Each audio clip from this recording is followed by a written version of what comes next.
Mm-hmm. The thing's still spinning. It says live. Oh, well. Might say live. Vengeance.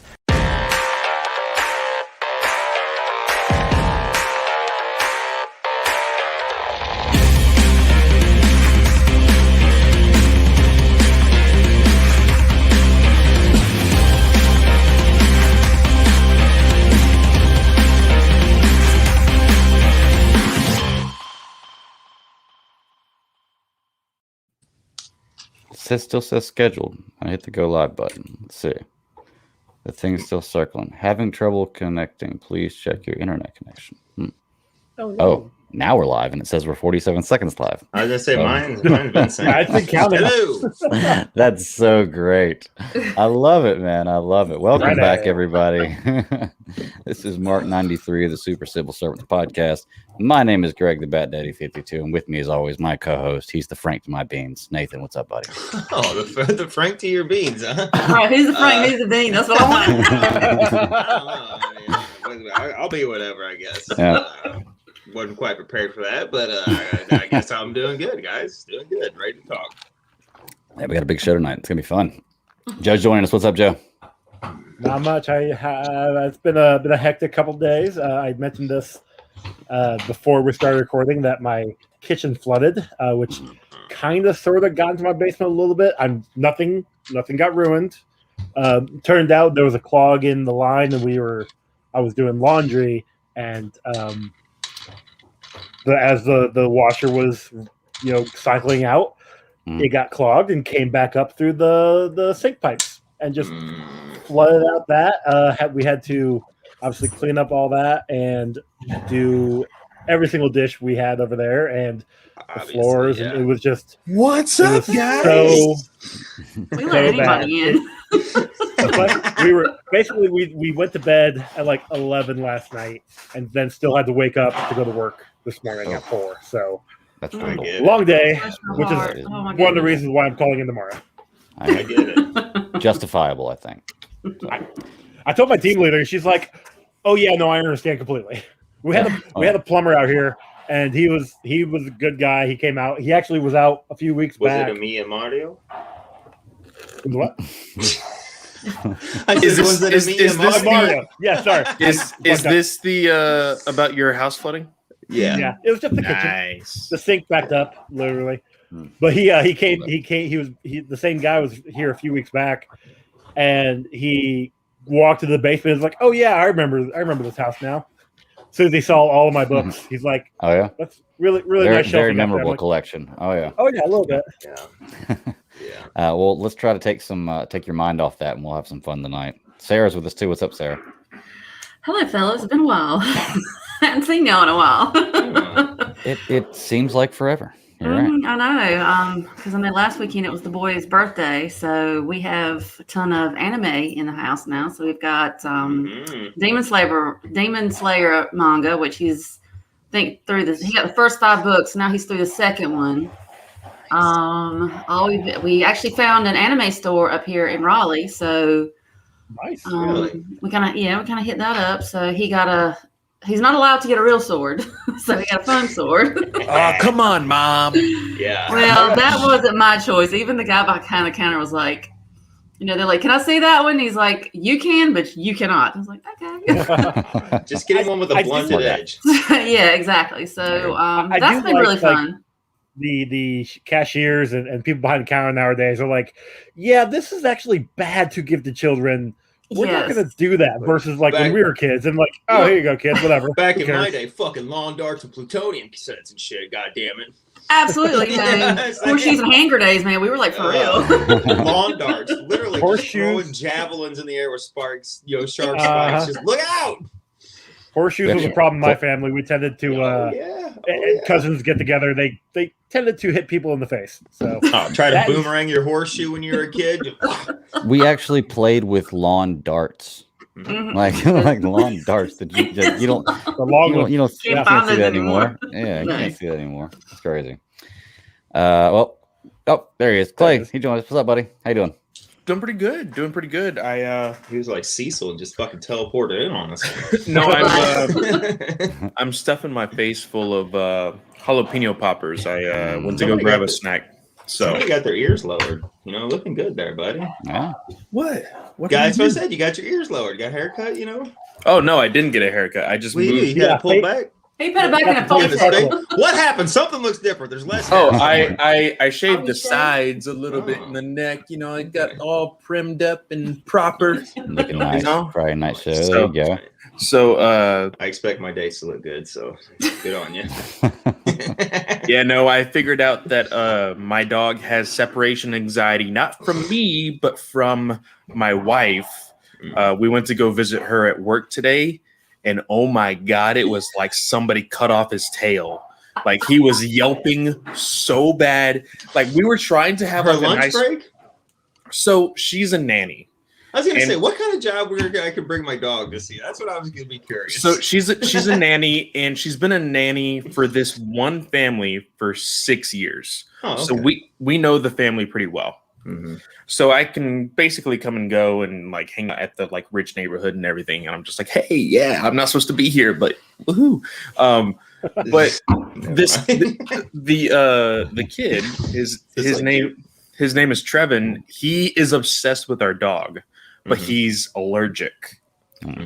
So sometimes I bring him out there and we like social distance so that way he doesn't get all like hives and like puffed up and stuff.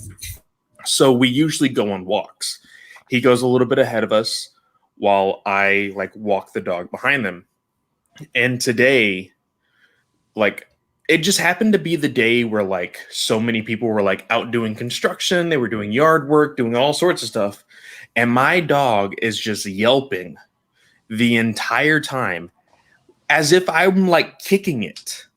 But it's only because he is not literally right next to my wife. I get it. As soon as he's like right next to my wife, fine.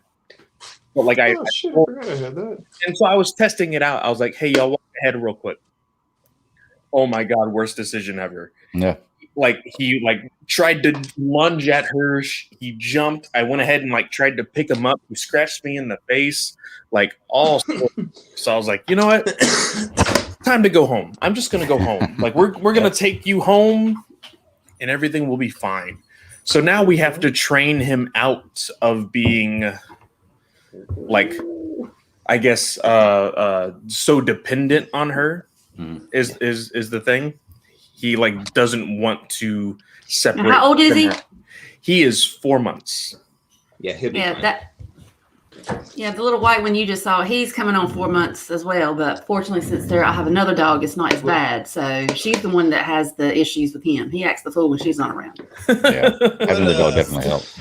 So, what is does her schedule the same every day? Is it like erratic, or is she going? No, it's is it like 8 to 3 or what? You know what I mean? It's the exact same every single day. The dog will get used to it then. It's still the but puppy stage. I also had to train my wife today and say, hey, don't act like seeing him is like the best thing in the world. All right. Because you might need to be careful saying that. You can cancel Clay. You might want to be careful saying that. Oh, no. Suggested. She looked at me and she's like, what did you just say? But I know she doesn't listen to this podcast, so I'm going to say it anyway. There you go. No, but I told her, hey, I need you to do something very important. When you come home, don't look at the dog, go straight into the bedroom, do what you need to do, and then come back, eat, your dinner, do whatever. But don't interact with the dog until he has calmed down. It took over an hour. It's insane. Oh, yeah. Wow. Absolutely insane. My dog, he gets super excited in like 5 minutes, and after like 10 minutes, he's fine. That's when anybody comes over. It could be family members that he sees all the time, but it's just strangers. Yeah. Oh, yeah. Well, yeah, actually, yeah. But 10 minutes, he's usually fine. I'm blaming it on him being a COVID baby. We have like we've literally he hasn't had any other human interaction other than us and the family that my wife works for. He hasn't met anybody else. Haven't taken him to dog parks. He actually had a parasite for a while, so we couldn't take him anywhere public. We couldn't take. Just can't take him out in public, can you? Yeah. He had a Giardia, and I work for a pet resort and a daycare. I want to take him to work with me so that way he can interact with other dogs. But until he's over that parasite, I can't take him. So I'm just like, I'm waiting and waiting. To get him like the full shots, depending on the weight of the dog, don't they have to be like 6 months old at least before you can give him a lot of the proper shots for like parvo and all that? No, you can keep doing that. He's fully vaccinated as of last week. Does he got the weight? Does it say how much does he weigh? Is it like a? It's usually like I know, like I guess I'm used to little lap dogs, but we'd have to wait until our dog hit a certain poundage before we could, or at least got 6 months old. Or I say puppy, but the puppy's 10 years old now. So last time I weighed him, he was 23 pounds. Oh yeah, then he's good. Oh, Bruce has got you. He's 26. Probably about 30 right now. His little solid self. Oh my gosh, my bull master's about 85 right now. I got Austin. She's getting back down to 70. She was like on 80, but she should be anywhere. She should be between 70 and 75. So I told Abby I want to get a dog that I can ride into battle.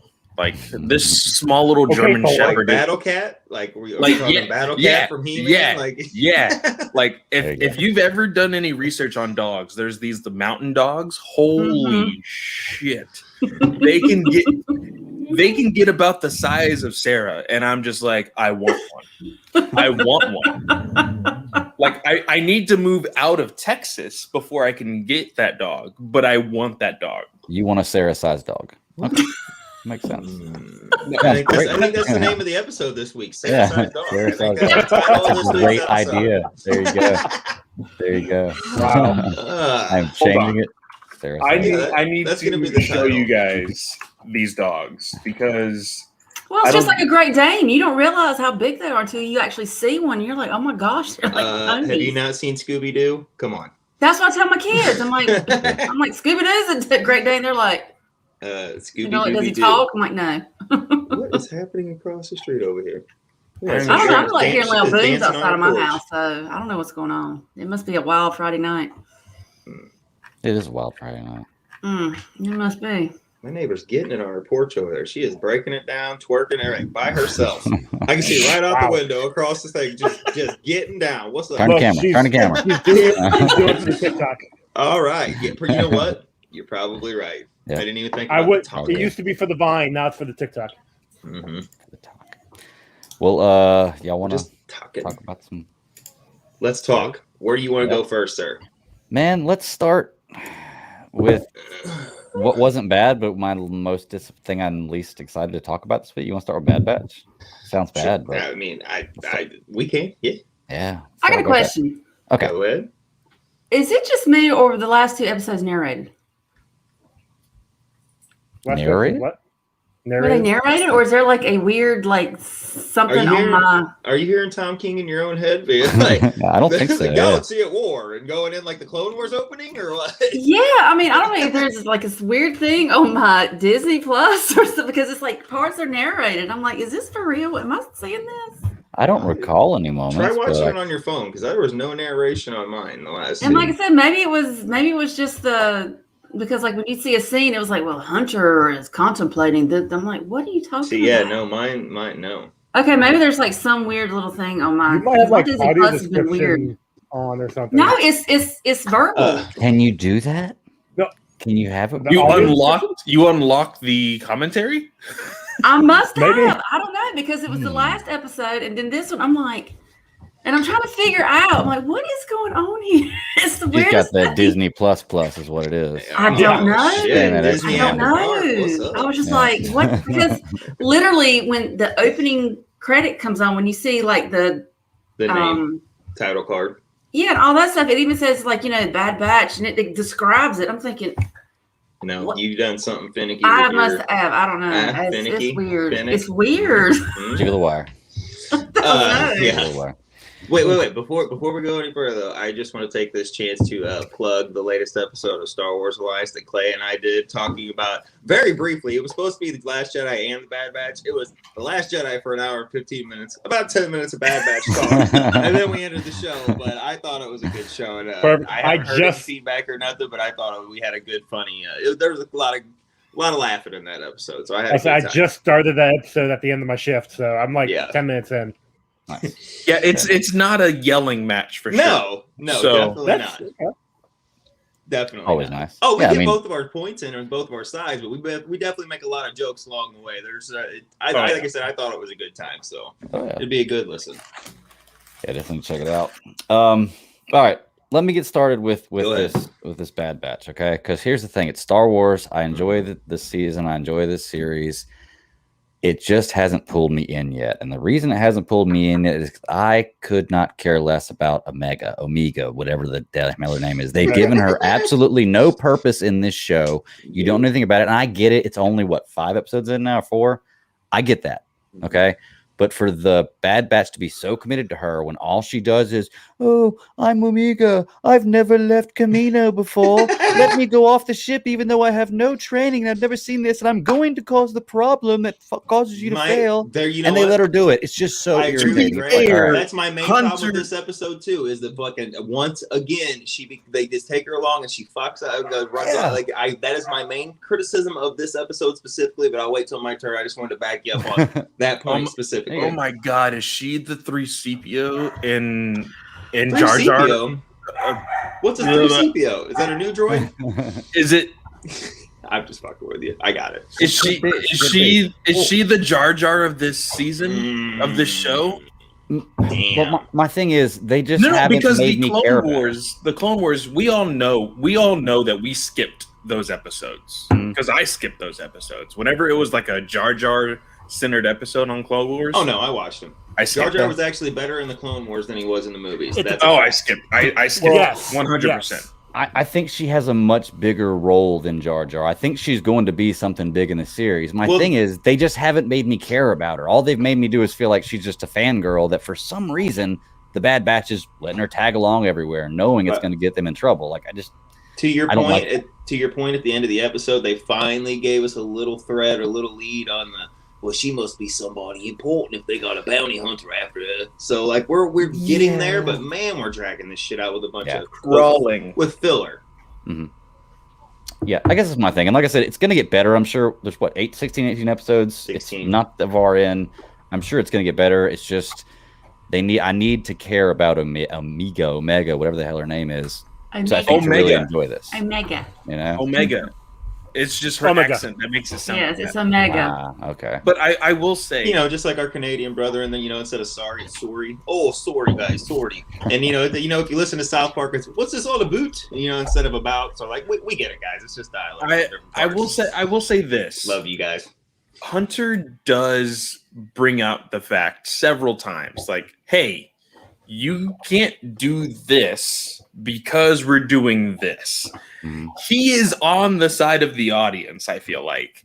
And he's the one that is like, he's almost like an Obi-Wan character to Omega being Anakin, because Obi-Wan always said, hey, stay behind and do this. Otherwise, this is going to happen. It's going to be bad for all of us. And what does Anakin dad? And what does Anakin do? Along every time.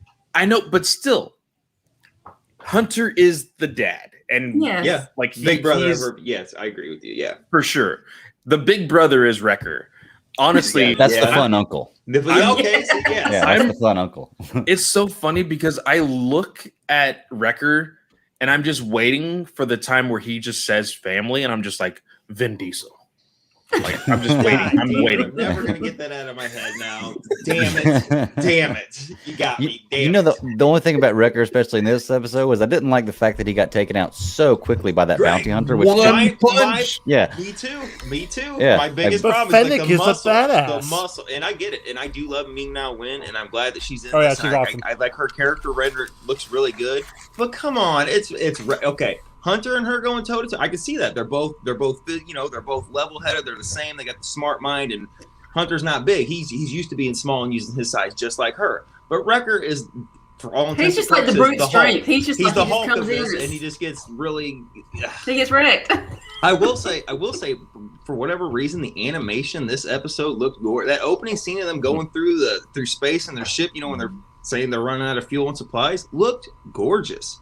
It was nice going back to seeing the Pantorans, because we saw those in episodes of the Clone Wars where we went to the moons of Pantora. That blue moon, when they pulled out that blue moon, is an ice planet. And Anakin and all them went there, and there were the abominable snowmen out there that, like, in that one Pantoran general gets killed because he's an asshole. He's trying to wipe them out. Anyway, it was just a nice little callback. So those people came through. And fun fact, the leader in the Clone Wars, so probably this time, the Pantoran leader is the guy that George Lucas dressed up as in episode 2 that's all blue. And they used that same rendering in the Clone Wars episodes. So technically, they went to George Lucas's planet and universe. Interesting. I'll take it. Yeah, definitely. Anybody else? What do you think? What's up with the what am I? The Lost in Space fucking droid. You know what I'm saying? Like, what was that? With the little foamy arm, like it was an R2, but he had the Lost in Space thing. Like, I mean, what about the little R2 lookalike? Just the color, just a little bit different. I don't know. I was like, that looks a little too similar. even the protocol droid looked a lot like 3PO, only just really dull, like he'd been, like she'd been in the dirt for a while. Poor Echo, only being sold for 3,000 credits. I know, right? Man. They should have at least said 35. I will say he did look cool in his quote droid. That was a cool outfit. It was a really cool outfit. Yeah. So I'm assuming this gives me kind of like Mandalorian vibes with them.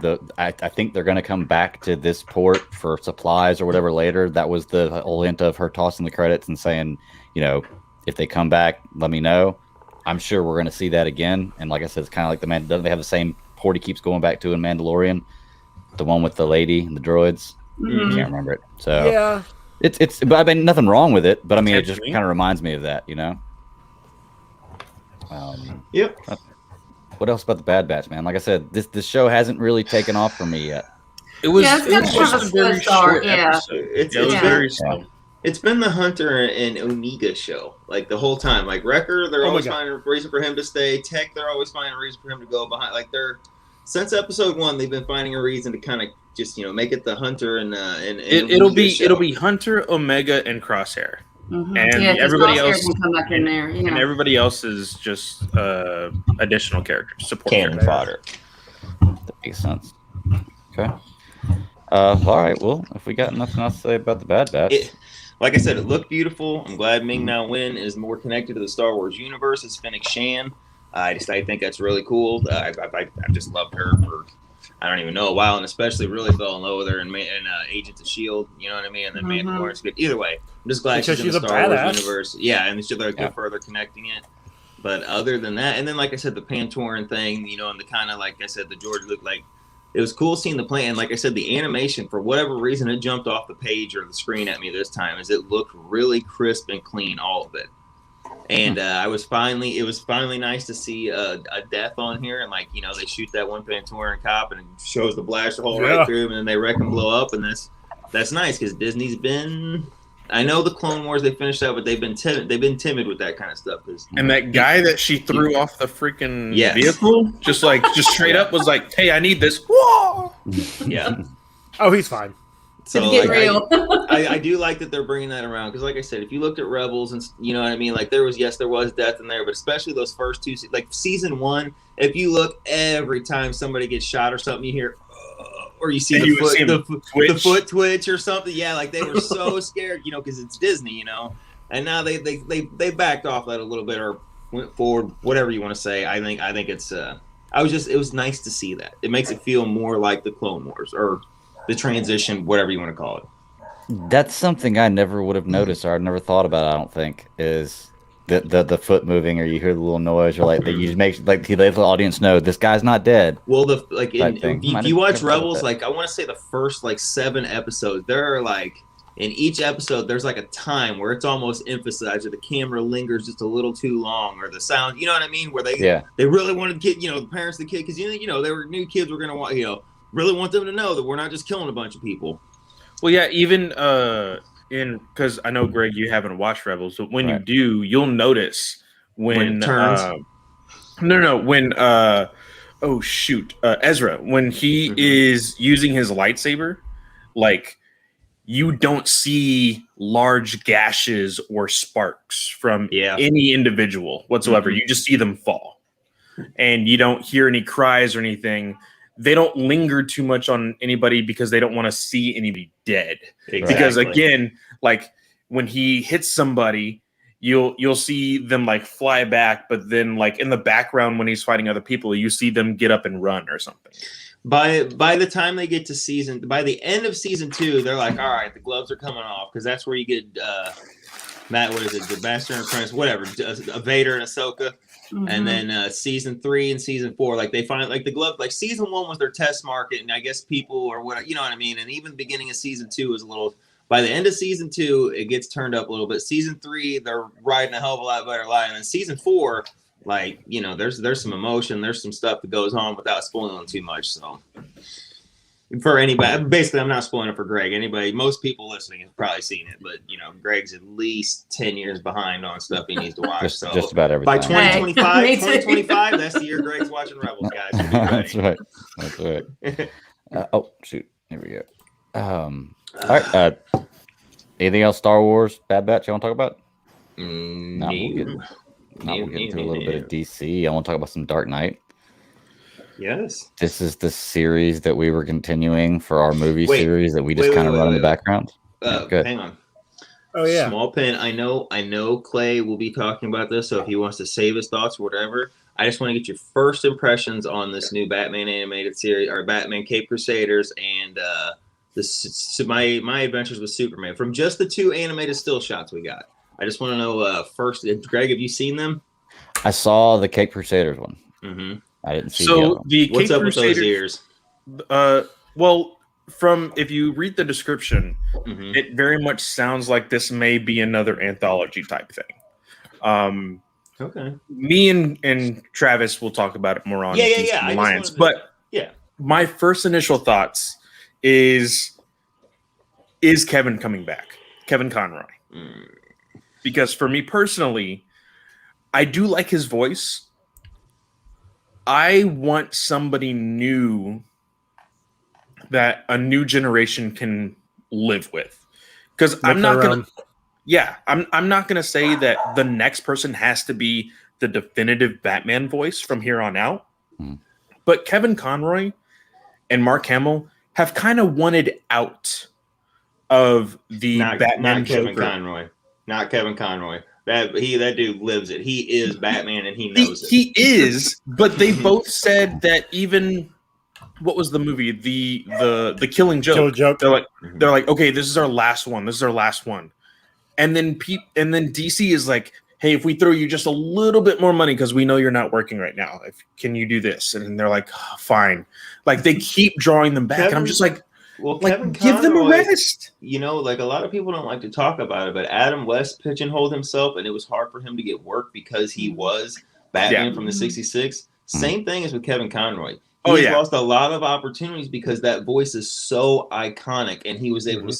He used his Bruce voice and his Batman voice. And if you hear him now, like it's a lot harder. Like, yes, he is a voice actor. He can do different voices. But you hear it and you go, motherfucker, is that Batman? You know, just like Mark Hamill does, like, you know, when he did Hobgoblin on Spider-Man the Animated Series, and then you hear the Joker, and then like he plays this dragon character on the 2012 Turtles thing. And, like you hear it. Like I'm watching that with my son like years ago. It's like season 4, and I see this dragon thing come out and it talks, and I go, is that the fucking Joker? I'm stopping. I'm pausing. I'm looking it up, and I said, "I'll be damned, it is." So like, it's. I'm the same way with John DiMaggio. Kind of, like, he kind of pigeonholed. John DiMaggio, you know Bender. Like, yeah. Anytime I hear him, I'm like, that's awesome. Hamill, DiMaggio, they're voice actors. They have that range. You're right. Kevin Conroy, I feel like he does. He definitely got pigeonholed. He did get pigeonholed. I just think that like. Because they've done it for so long, I honestly think until we get the casting director, if it's not Andrea, then we're not getting Kevin. Andrea, I can't remember her last name. She retired in Andrea Beaumont. No, damn it, not Andrea Beaumont. Damn it, that's off of the cartoon. Andrea Romero? Or no? Yes, Romero. Yeah, Romero. See, yeah. But she retired in like. She retired. She came back. But she came. Yeah, she cast one. She came back, and I'm pretty sure that she either produced or just like helped with Young Justice. I'm pretty sure. Well, that would have been before she retired, so that wouldn't. No, the latest season. Not the new stuff though. Maybe her production company, because even if that's retired, true. She does have a production company. Yeah, it doesn't take anything to just sit at home and collect checks on that and say, "Yeah, help them." That's true. Them, So I'm interested to see what it will be, but like a lot of people are just seeing the Batman costume and are like, "Oh, I don't want this." But I think that it can be something, especially when Matt Reeves himself Superman god awful animation. But we'll get there. Again, same animation style, different art. Mm-hmm. It's the exact same animation style that is very popular. Those ears look stupid, guys. I'm sorry. That's the original ears, though. I like it. Here's the thing. It's a fucking W. If you listen to, almost looks like Wolverine. Oh my god, Sarah, yes. I like an animated Wolverine. If you listen to Geek First, I was in their chat the other night. Mm-hmm. They Travis Snell really loves the voice actor for the new Frontier movie. If you give that good job, yes, if you give that voice actor to that Batman that we just saw, that works. That works. You know who doesn't get enough love? That is very true too. And I know, like Brave and the Bold, the guy that did the Batman. Yes. I like that one, man. That is my favorite animated show. Dude, I know like, it's Kevin Michael Richardson as Joker. Yes. That was amazing. Okay, like Batman the Animated Series is my this little fun fact. Like on Saturdays and Sundays, like I'm always gone before my son wakes up. And like the other day, my wife called the kid. It's like when he woke up, and she goes, "Your son wants to talk to you." I go, "Yeah." She goes, "Yeah, he came in here really sad." And she goes, "Oh, my daddy's at work." Or he said, "Oh, my daddy's at work." And she said, "Yeah." He goes, "Oh, I wanted to watch Batman with him because on Saturday and Sundays that's our thing." But he doesn't like Batman the Animated Series. His Batman is the Batman, which is awesome. That, and it's because he has like yes, and it's he has a better car. Mm-hmm. He it It doesn't great. get enough love, and I mean, I'm not saying it's better than the animated series. Like the gold standard. Yes, but it for what it had to do for being the successor show to the greatest Batman story ever told, to run 5 seasons cohesively and be that good, it doesn't get enough love. Actually going to be and a movie. It was going to spin off into an actual connected universe, just like how look at season 5. Yeah, just like how Batman the Animated Series turned into Superman the Animated Series, which turned into Justice League. They were going to do the exact same thing, but the funding didn't really work out. What's that guy? Raimi Romero. What's his name that does it? Hold on. The one that does Batman in that series. Damn it, what's his name? Oh shoot! I can't remember his name. Yeah, I'm a part of the problem because I don't even. If I'm trying to give him, but credit, he did a really good job. He did an excellent job as Batman. As Bruce and Batman. Yes. I love his Batman. I love the Robin in that series. I love the Batgirl in that series. Yeah, Barbara's good. Jim Gordon's good. Alfred's great in that series. Yeah. You know what I'm saying? All his, and like you said, Kevin Michael Richards is the Joker. What a wildly different interpretation with a Joker voice, and it fucking works. It works so good. Yes. Okay. Yeah. And then the Catwoman in it, the Bat and Cat relationship in there is actually really good. It's Mark Hamill's Tony Zuko. I didn't know that. Yeah. I did not know that either. Yeah. But it's definitely well worth it. So I was just saying, if we're throwing something out to a legacy casting or whatever, that guy does not get enough love. If he can come back, I will day one review that show. It'll be a weekly show if he comes back. But that was like my favorite said, Batman. A new voice actor, maybe a younger guy, somebody new to try out. That's fine. But I'm not tired because Kevin Conroy is my Batman. Mark Hamill is my Joker. But I have a lot of animated movies. I've got 4 seasons of that. In Justice League, they reprise their roles, and Superman whenever they show up. We can give that. Like I said, I got plenty of the DC animated movies that I love. With them, I'm not Killing Joke, but you know what I'm saying. There's all kinds of shit I've got with them.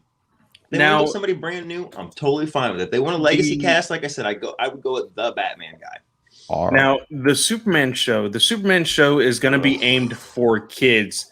Sarah might actually like this show though, because Lower Decks actor Jack Quaid is going to be Clark Kent / Huey. Superman.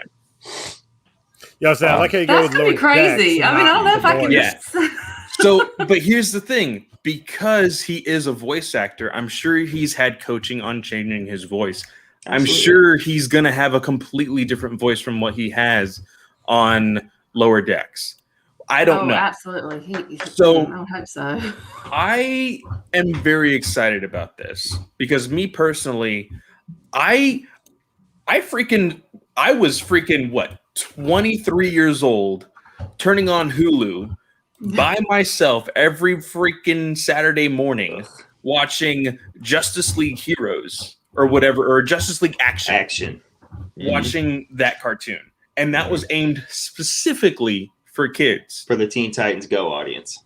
It had Teen Titans Go is not bad. it had exceptional humor. Now I will say, My son's got it on DVD. He's why we still don't hardly ever break it out, but I mean, we've seen it. what I will not tolerate though is I saw this on Twitter today, and I actually shared it with the group. I agree here. with you. Are you gonna wait? Are you gonna make the vein out of the middle of my forehead bulge out with some talking Twitter is possible, or what? Yeah. So I'm gonna go ahead and share this screen right now. All right. This asshole here on Instagram decided to be a baby and a racist and a misogynist, saying that he doesn't appreciate when women don't look like women and when they race bend characters. So this is the original picture, and he did an edit like this. I don't care. No. I don't care who your Lois Lane is or who your Jimmy Olsen is. Mm-hmm. This is for freaking children. Stop being a freaking baby. Yeah. No, You're not going to watch it anyway. You're not going to watch it anyway. No, they will watch it just to complain. Just to hate watch it. Yep. Yeah. They'll hate watch it. And it's so so many people stupid. that fucking do that. It doesn't look to It's be like in a my hobby now. ballpark. I don't think it will be something I will be watching. And then Nathan, that's something that's you're fine. not. You already know that you're not going to watch it. You're not going to go online and be like, for that reason. Stupid. Exactly. And then watch it and be like, I hate they did this with Lois, and they did this with Jimmy. No, You're already saying you're not going to watch it. You've already made the decision, and that's great. Because, like you guys said, like it does from just the looks. Like Clay said, we've seen that animation. That's what they're pushing through. That's that cheap shit, and it's just kind of loud and kind of, like I said, but with her arm around his head, it almost looks like if she squeezed a little harder, his head would stretch out and his eyes would bulge out. Like we're in that territory. So like it's not for me, and I will That's say perfectly fine. That's perfectly fine. Exactly. I will say this is probably spinning out of. There was a story, I think, in the middle of 2020 that this isn't the exact art, but it was art like this. There was rumors that there was going to be a Superman show with Lois and John, and it'd be like a family kid show. Mm-hmm. Oh, interesting. And it was going to be somewhat like this. Isn't that the same art that for Superman versus the Klan or whatever? Not exactly, but close to it. Gotcha. But on that. There was going to be a family Superman show. And before it got a writer, they went ahead and cut it at the knees and just like canceled it. And people were like, oh man, like it surfaced somehow. And people were like, oh man, we really want that. We really want that. So I'm sure WB and HBO Max were like, okay, well, let's make that happen in some sort of capacity. And so they're making this kid show. I'm curious though if go ahead, continue. I was going to say, I will watch anything Superman related. Just like how the news came out today. It's a weird choice, but Dwayne "The Rock" Johnson is going to be playing Crypto. I used to watch Crypto the Superdog on Cartoon Network. Every Saturday morning. I would watch that. And Ace the Bad Hound, and then they had their little Justice League of Pets. Watch that shit. Yeah. Yep. And although it's going to be a weird, like, just think Maui, but in the, like, because he can shapeshift, he's going to be Crypto. Like, it's weird, but it works, I guess, you know? So. That is weird. So. Very, very weird. I do find, with that press release for the Superman series specifically, Like maybe my tinfoil hat's on too tight, whatever. But I absolutely think they were looking for some woke points. Even releasing that thing out because it talks about Superman's just basically like fucking a little cliff note and talking about Lois Lane's going to be the strong going out and getting it done, which we already know. You know what I mean? But it's like they but lays in it. And but that's Lois Lane. Even before the very popular wokeness, it's like I get she's always been that. But I'm just saying, like the way it was worded seemed a little over the top. And then they were like, oh yeah. And don't forget about Jimmy Olsen, our black friend, is what it seemed like to me. You know what I'm saying? Yeah, but like, Jimmy's black as Supergirl. Exactly. And there's already been changed. No, it's already been like changed. That. I just meant like the press release seemed like, you know what I'm saying? It was kind of like, hey, clap for us because we're doing this. I'm not saying like, yeah, like you said, there's precedent because the guy that played Eggs on True Blood, fucking 7 foot tall, became Jimmy Olsen, and this handsome, smooth talking son Jax of a bitch and the awesome Mortal Kombat movie, but whatever. Don't shut. Yeah. But you know what I mean? Like, yeah, like I gotta bring it up. Remember, Clay? That's gonna be the norm. That's gonna be the norm moving forward. I do not believe in the next 10 years, it will be shocking to find an iteration of Jimmy Olsen that is the red-haired, freckle-faced, light-toned skin. But kid I'm not saying that. I'm just saying I think that is going to be the permanent norm. And you're right. That does not erase the 80, 70 years or whatever of comics that we have.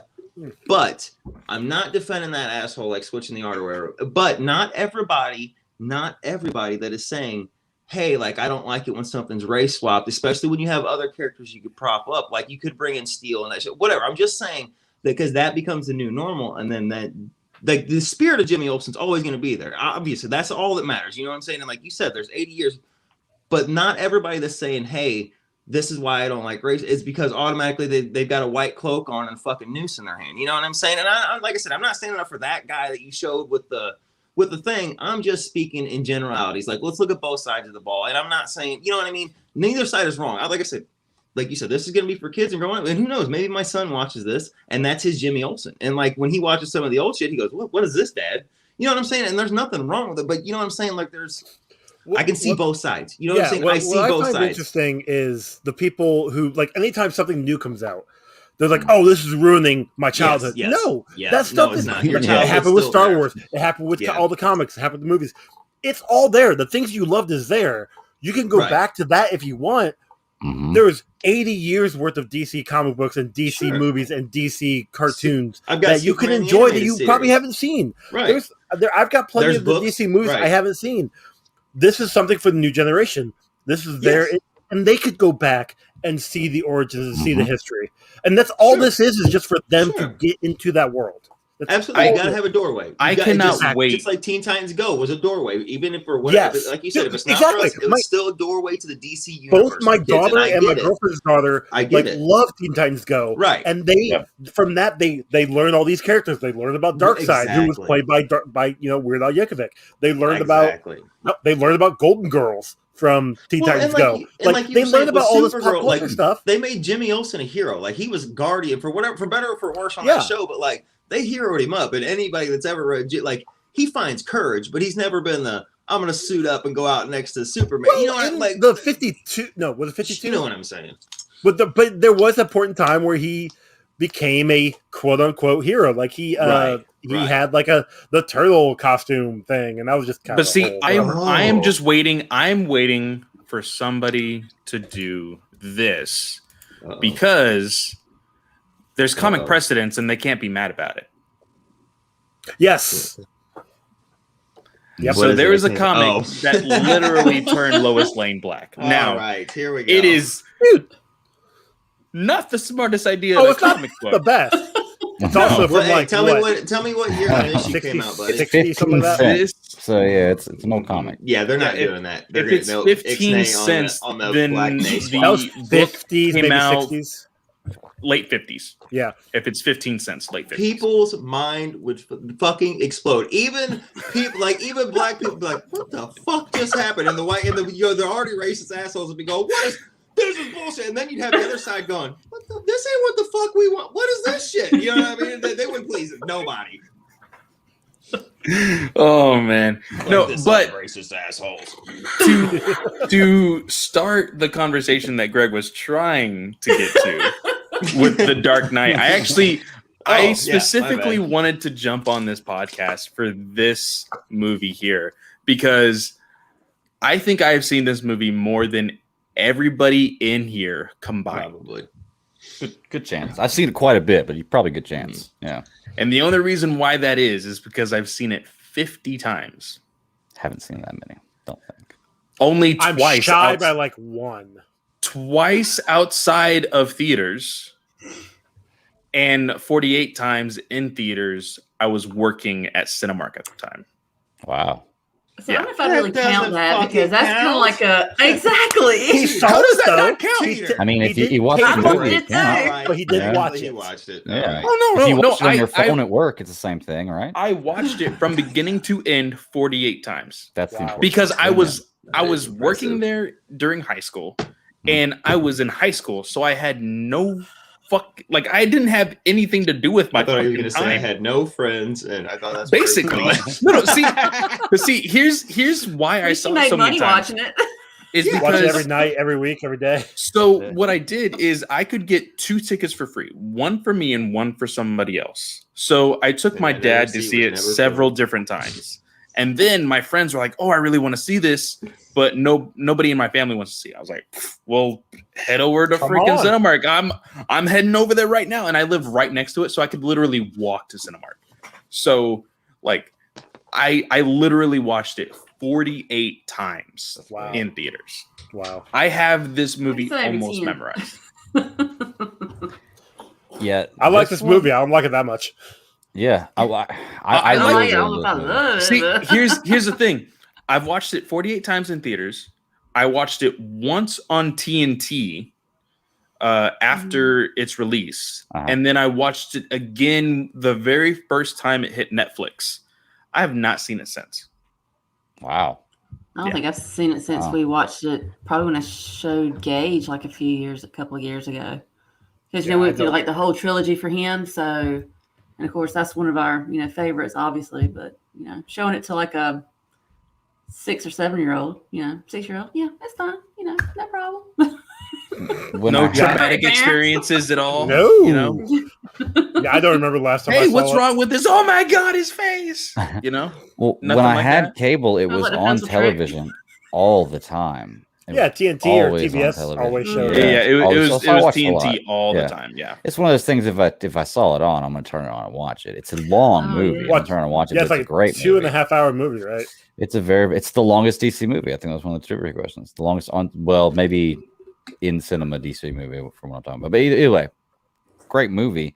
This is probably my favorite Batman movie. And I know that Batman vs. Superman is now my second favorite movie. It was my favorite movie for the longest time. I don't consider that like a Batman solo movie. I like Ben Affleck's Batman better than Christian Bale's Batman. But as far as just an all-around just solo Batman movie, this one is it for me. Like this is It's the a best one. solid story, start to finish. All Mhm. three, like it just Yeah. seeing the trilogy all combined. It's solid. There are some plot holes and there are some problems, but it's still solid start to finish for the whole trilogy. Yeah. So I can agree with you on that. It's a great story. Yeah. Well, I'd say this one specifically, like, I just absolutely love this movie. Like, it feels like two different movies. Like, there's a certain point where you feel like this movie. Well, could it be is. over That last now. half hour Yeah. is something. Yeah. So, but Sarah, give me some thoughts. Bring it Well, I up. think the whole, well, I mean, Heath Ledger, I mean, I just can't speak enough volumes on that. I mean, that's just because to me, my favorite part, I think, of it all is like with the very end when you kind of see the Joker Batman relationship. And to me, I thought that was just awesome. But I mean, just, like you, like the pencil trick. I mean, that's something that, that just kind of sticks with you for a while. Mhm. It's a great. But gift, I mean, too. it's just so, I don't know. It's fun. It's dark. It's raw, but It's yet all the right it's, beats. yeah. I mean, it's just a really fun damn movie. It really is. I mean, it kind of shows you a little bit of like being human and like some of the decisions you have to make. It's more to me, and I think it's really good story because it kind of goes beyond just the surface of like the Batman story, because there's so many different little correlations in there. Even when you have Harvey Dent and all that kind of stuff. I mean, it's just, I don't know, it's just a really fun movie. That's the one that really, it will get your attention in some form or fashion. It will draw you in. Yeah. But I think the hospital scene is probably one of my favorites too. Yeah. It's just like. So I have a story about the hospital scene. In College Station, Texas, they had a building, and this has happened since several times. I've seen it online, but I think we were one of the first cities to do it. There was a scheduled destruction of a building, and like almost the entire city basically stopped what we were doing and got within the safe zone just to watch this building fall, because it's a small ass town. There's hardly anything to do there. So we're like, hey, let's watch this freaking building Demolition, blow up. yes. Exactly. There was a whole network of blowing shit up and breaking stuff. There was a whole guy's network just blowing up and breaking shit. There was a guy that dressed up like Heath Ledger's Joker in the nurse's outfit with a makeshift button detonator waiting, and there's video of it out there.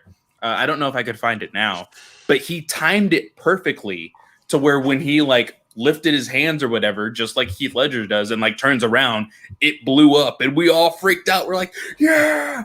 But there's only one thing that I have a problem with this movie.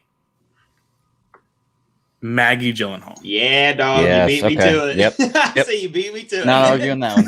Not arguing with that one. It is such Holmes wasn't great downgrade. The first one, and then they stepped down to Maggie Gyllenhaal. Right. What is happening? Yeah. Downward movement for sure. I can understand acting status wise. Sure. She probably has the bigger name, technically. But my God. She didn't fit the character. Does she always have to look like somebody shot her dog? Just resting bitch face every time. With her mouth open and everything. Oh my God. I couldn't do it. I couldn't do it. Her characters always strike me as this. Even martyr, when she smiles, you're just giving up this good. great big thing, and you're just all it's. There was one part that she wasn't acting in because Heath Ledger's such a badass and decided to fuck with everybody in that movie. The charity event where he shows up and he grabs her face with the knife. That was all unscripted. When he grabbed her face, it was not scripted to touch her at all. It was supposed to be taunting her or whatever. And when you see her freak out or whatever, that's actually her freaking out. Yeah, because he was really, really into this role. It's funny you're talking about that stuff that wasn't scripted. That scene you're talking about with the hospital. He's walking away and he hits the button and it doesn't work. Yeah, that wasn't scripted either. Yeah, he just kept playing it out, and it happened to blow up, and he happened to throw his arms. Worked out perfectly. Perfect. That. Yeah, we all know the story of Heath Ledger, how he got into his method of being the Joker, right? Locked him in a room and shit. In the hotel room, and him he slept with basically. The sister. He basically told the hotel staff to be hey, you cannot clean my room until I am either not in the room or completely knocked out. I cannot see anybody while I'm in here. And so he shut himself off from the world for that entire production, which nowadays doesn't seem too crazy because we just left we're still in a freaking shutdown technically some places. Pandemic, for freaking COVID. People have been doing this for a year and a half now. But for him to do that and then accidentally, just mix some pills and stuff fucking sucks. There's a level of method acting that where you submerge yourself so far that it just it fucked with them a lot. And every character who's played the Joker's had problems with that too. Listen, I'd heard he had gone into an actual psychiatric ward or mental institute and stayed there for a month. Studied people and shit. Yeah, studying the patients, absolutely. And even Jack Nicholson came out and told him, was hey buddy, just take it easy with this sometimes. You don't go too deep into it, and it. I know a lot of people like to blame the role of the Joker on the accidental overdose or whatever they're calling it. Sorry, guys. As a former, I've had my bout with drugs and shit. As a former, I don't think so. That was him just thinking my tolerance and my levels, I can handle it. And now, now maybe, but also the mixture of the alcohol probably wasn't the smartest idea. But a lot of people like to go, "Oh, the Joker drove him to kill himself." No. He had his demons before he went and immersed himself in that role. Now, immersing himself in that stuff, like, come on, it didn't help. It didn't help anything.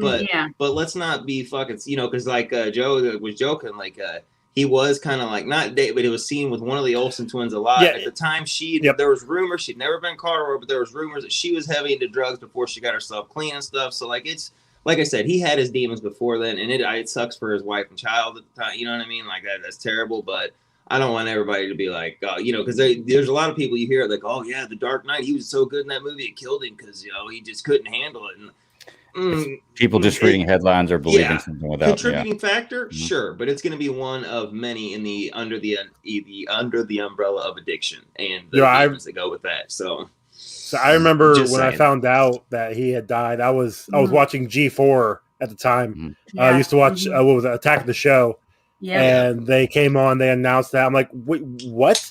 Because social media was around, but it wasn't as big, and it was just it took me aback, oh, that sucked. Because when they first said it, I thought they said they meant Jack Nicholson.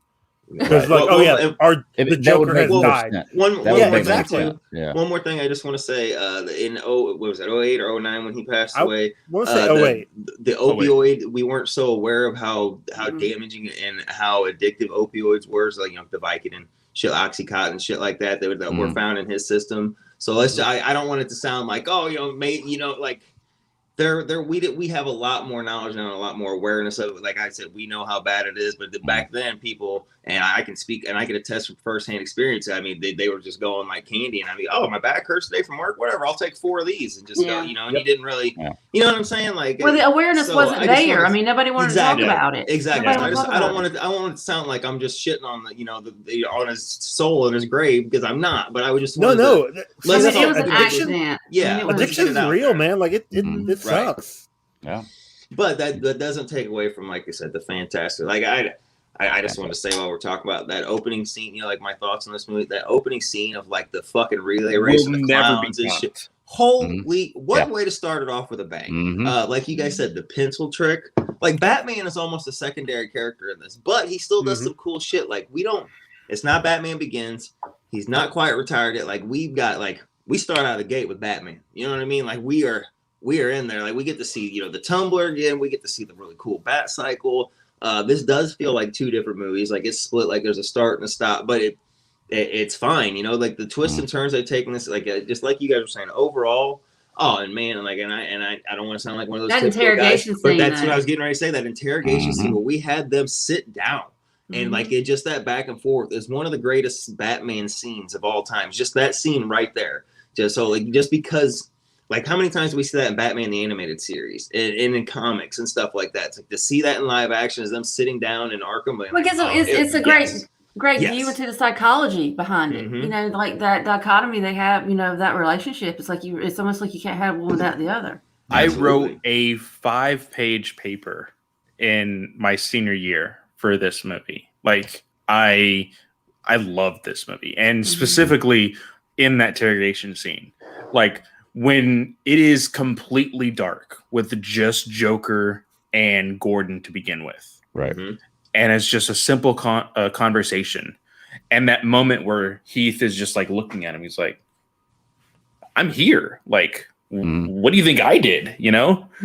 And then he's like, fine. Then you'll have to deal with him. And then the lights turn on. As just fucking Batman. Yeah. That was probably the most Batman thing Nolan has ever done in those fucking movies. I agree. Definitely. Did people, I don't know, but do people give Ledger enough credit for not his performance? I know, but his body language acting, because all those little subtle ticks, good. All these little nuances, licking of the lips, the toss of the hair, and whips his hair, or when he's kind of stumble, and I know that's more active, but you don't mean the body language and the way he moves his hands. Like Greg, you said, when he stayed in character and it didn't go on, when he finally throws his hands up, that's a that's a character choice, you know, with him, Yep. like one of his ticks, and then it blows And up, it's and it perfect. works Like it beautifully. works perfectly for the Joker. For Does that he get Joker. enough body language, and I guess that's performance, I guess too, but like just the body acting, you know what I mean? The visual conveyance of, like I said, the ticks and the stuff that he does is so good. He makes you believe that he's fighting something internal, or he's fighting something, you know, more than one thought going on in his mind. He can't focus on what's happening. Like he makes you believe that. And he makes me believe all 3 origins he tells. Yeah, he tells them I 30 agree. times in the movie. I love that too. I them. loved that too. That he kept telling different stories about the scars and lives. Right, because what's Joker in the count? Well, one way I remember it like this, the next time I remember it like this. God, that's you perfect. were never supposed to know the origin of the Joker. Right. That is the nuance of the character. And so for Nolan to make that choice here and put that with Heath, it was so good. And also, there is something special about, you know, we talked about it last time with Christian Bale's Batman voice. Okay, yeah, we can argue like why it's, you know, just the way it is. Where's the trigger? But the one thing that is iconic about the Batman mythos is the Joker laugh. We got it with Nicholson, we got it with Hamill, and we were all wondering the exact same thing. What is Heath gonna sound like? And I don't know if you guys remember, but listening to that very first trailer with his laugh trailing off at the very end, holy shit. Like I'm getting goosebumps now just thinking about it. I remember at the time when like that was coming out, or maybe it was short, like with the DVD or the Blu-ray. I don't know, because but I remember at the time, like I discovered one. It was like that trailer. I don't know if I was watching Ultra or whatever, but somebody had or it was, I can't remember exactly what it was, but I just remember it stands out to me. It was like they were going through the thing, and like it was a shot. Maybe it was a whole fan-made trailer, but it was Heath Ledger's Joker laughing, and the Godzilla roar came out, and I like damn near pissed myself. I lost, and I was like, "Wow, I wasn't expecting that." Because like he's getting into this, the Godzilla roar, and I was like, "Oh, that's awesome." I will say though, the another thing that it didn't ruin the movie for me. But just like the tagline, "Why so serious?" Great for the movie. The amount of times I saw it afterward was eye rolling. It's still going around. I don't know. The new version of that is "We live in a society," and it wasn't even in the Snyder cut, and it was from a Joker again. But like that's been the meme and all the thing for a while. You know what I mean? Like we live in a society, fill in the blank, and now that's like, and like people are using that. You know what I mean? So like, that's another Joker kind of. You're right, Clay. That was everywhere. I do want to say before we get off Heath Ledger, because I feel like his Joker was the best part of this movie, and we could probably talk about him forever. I mean, the scenes you guys already talked about, the pool cue scene where you know he's recruiting new people, and there's only one spot, like just all that kind of stuff. So great. When I hear the casting, I got to ask y'all if y'all felt the same way I did. When I hear the casting Heath Ledger as the Joker, my first thought is the gay cowboy. Idea.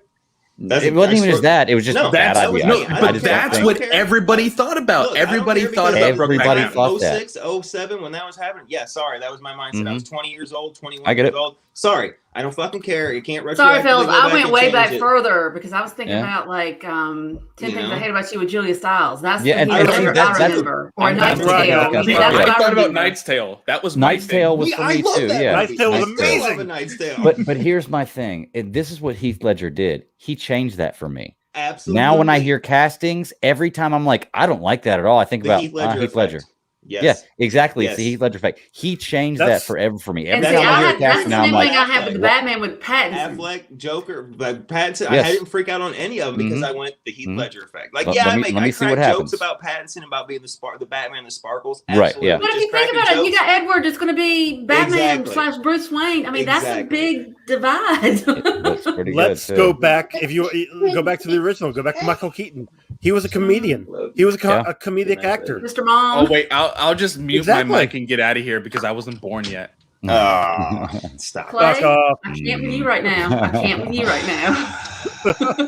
But Sarah's no, man. only 27. I'll have you know. You say you better stop it. 27th She just had her 2 weeks birthday. ago. That's right. Right. That's right. But no, Heath Ledger, man, he just it was that he's changed for me, and the fact that I've seen him in movies like the 10 Things I Hate About You and Knight's Tale, But and I see that character. He is there. Yeah, I see that character. He is there, and when I see it, I'm like, he can't do that. Now I see the range that guy had. He can do that. I don't think there'll ever be a better Joker. Greg, did anybody watch the Ledger Imaginarium of Dr. Paneris or whatever, his last movie? Oh, the last movie? I was wanting to watch it. Fill in the movie, like where I actually am happy they did it that way, because I don't think if it was just Keith, if it was just him the entire thing, I don't think it would have worked. Well, yes, but I don't think it would have worked as well. The fact that they had a different actor every time was good. I'm sorry? Oh, so you're saying that if he would have stayed alive and finished filming it, you're saying it wouldn't have worked with him through the whole movie is what you're saying? I don't think, correct. I don't think it would have. Okay. Just because it was so odd and so weird, it worked out having a different person playing his actor. Wasn't he in The Brothers Grimm or whatever? He was in another movie with The Patriot. No, that was one he was in with Mel Gibson because he was a son. Maybe it was one of those. That might have been Patriot. Yeah, because it was like his son. That's a great movie too. I'm looking at these right now. So get this. Morgan Freeman, great in this movie. So I'm looking at actors who were supposed to be Joker instead of Heath Ledger. So Jared Leto. Leonardo DiCaprio. Leonardo DiCaprio. Of course, it's I get it. That's Nolan. That's Nolan. That's one of his guys. I get it. And he would have done a good job, I think. I would have ate that shit up. I love Leo. I ain't a hater. Adrian Brody from King Kong.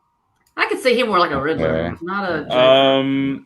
And then the I didn't know this. Sean Penn was supposed to be Joker. At that time, I could have seen it. At that time, but also Paul Bettany. Vision. Well, did you see him in that movie Legion, or was it Priest? It was Legion. Where he's the fucking like crazy priest, and he's got that bar. Oh, that's right. He did. What is that? He did do both. That's Priest. That is Legion. Priest.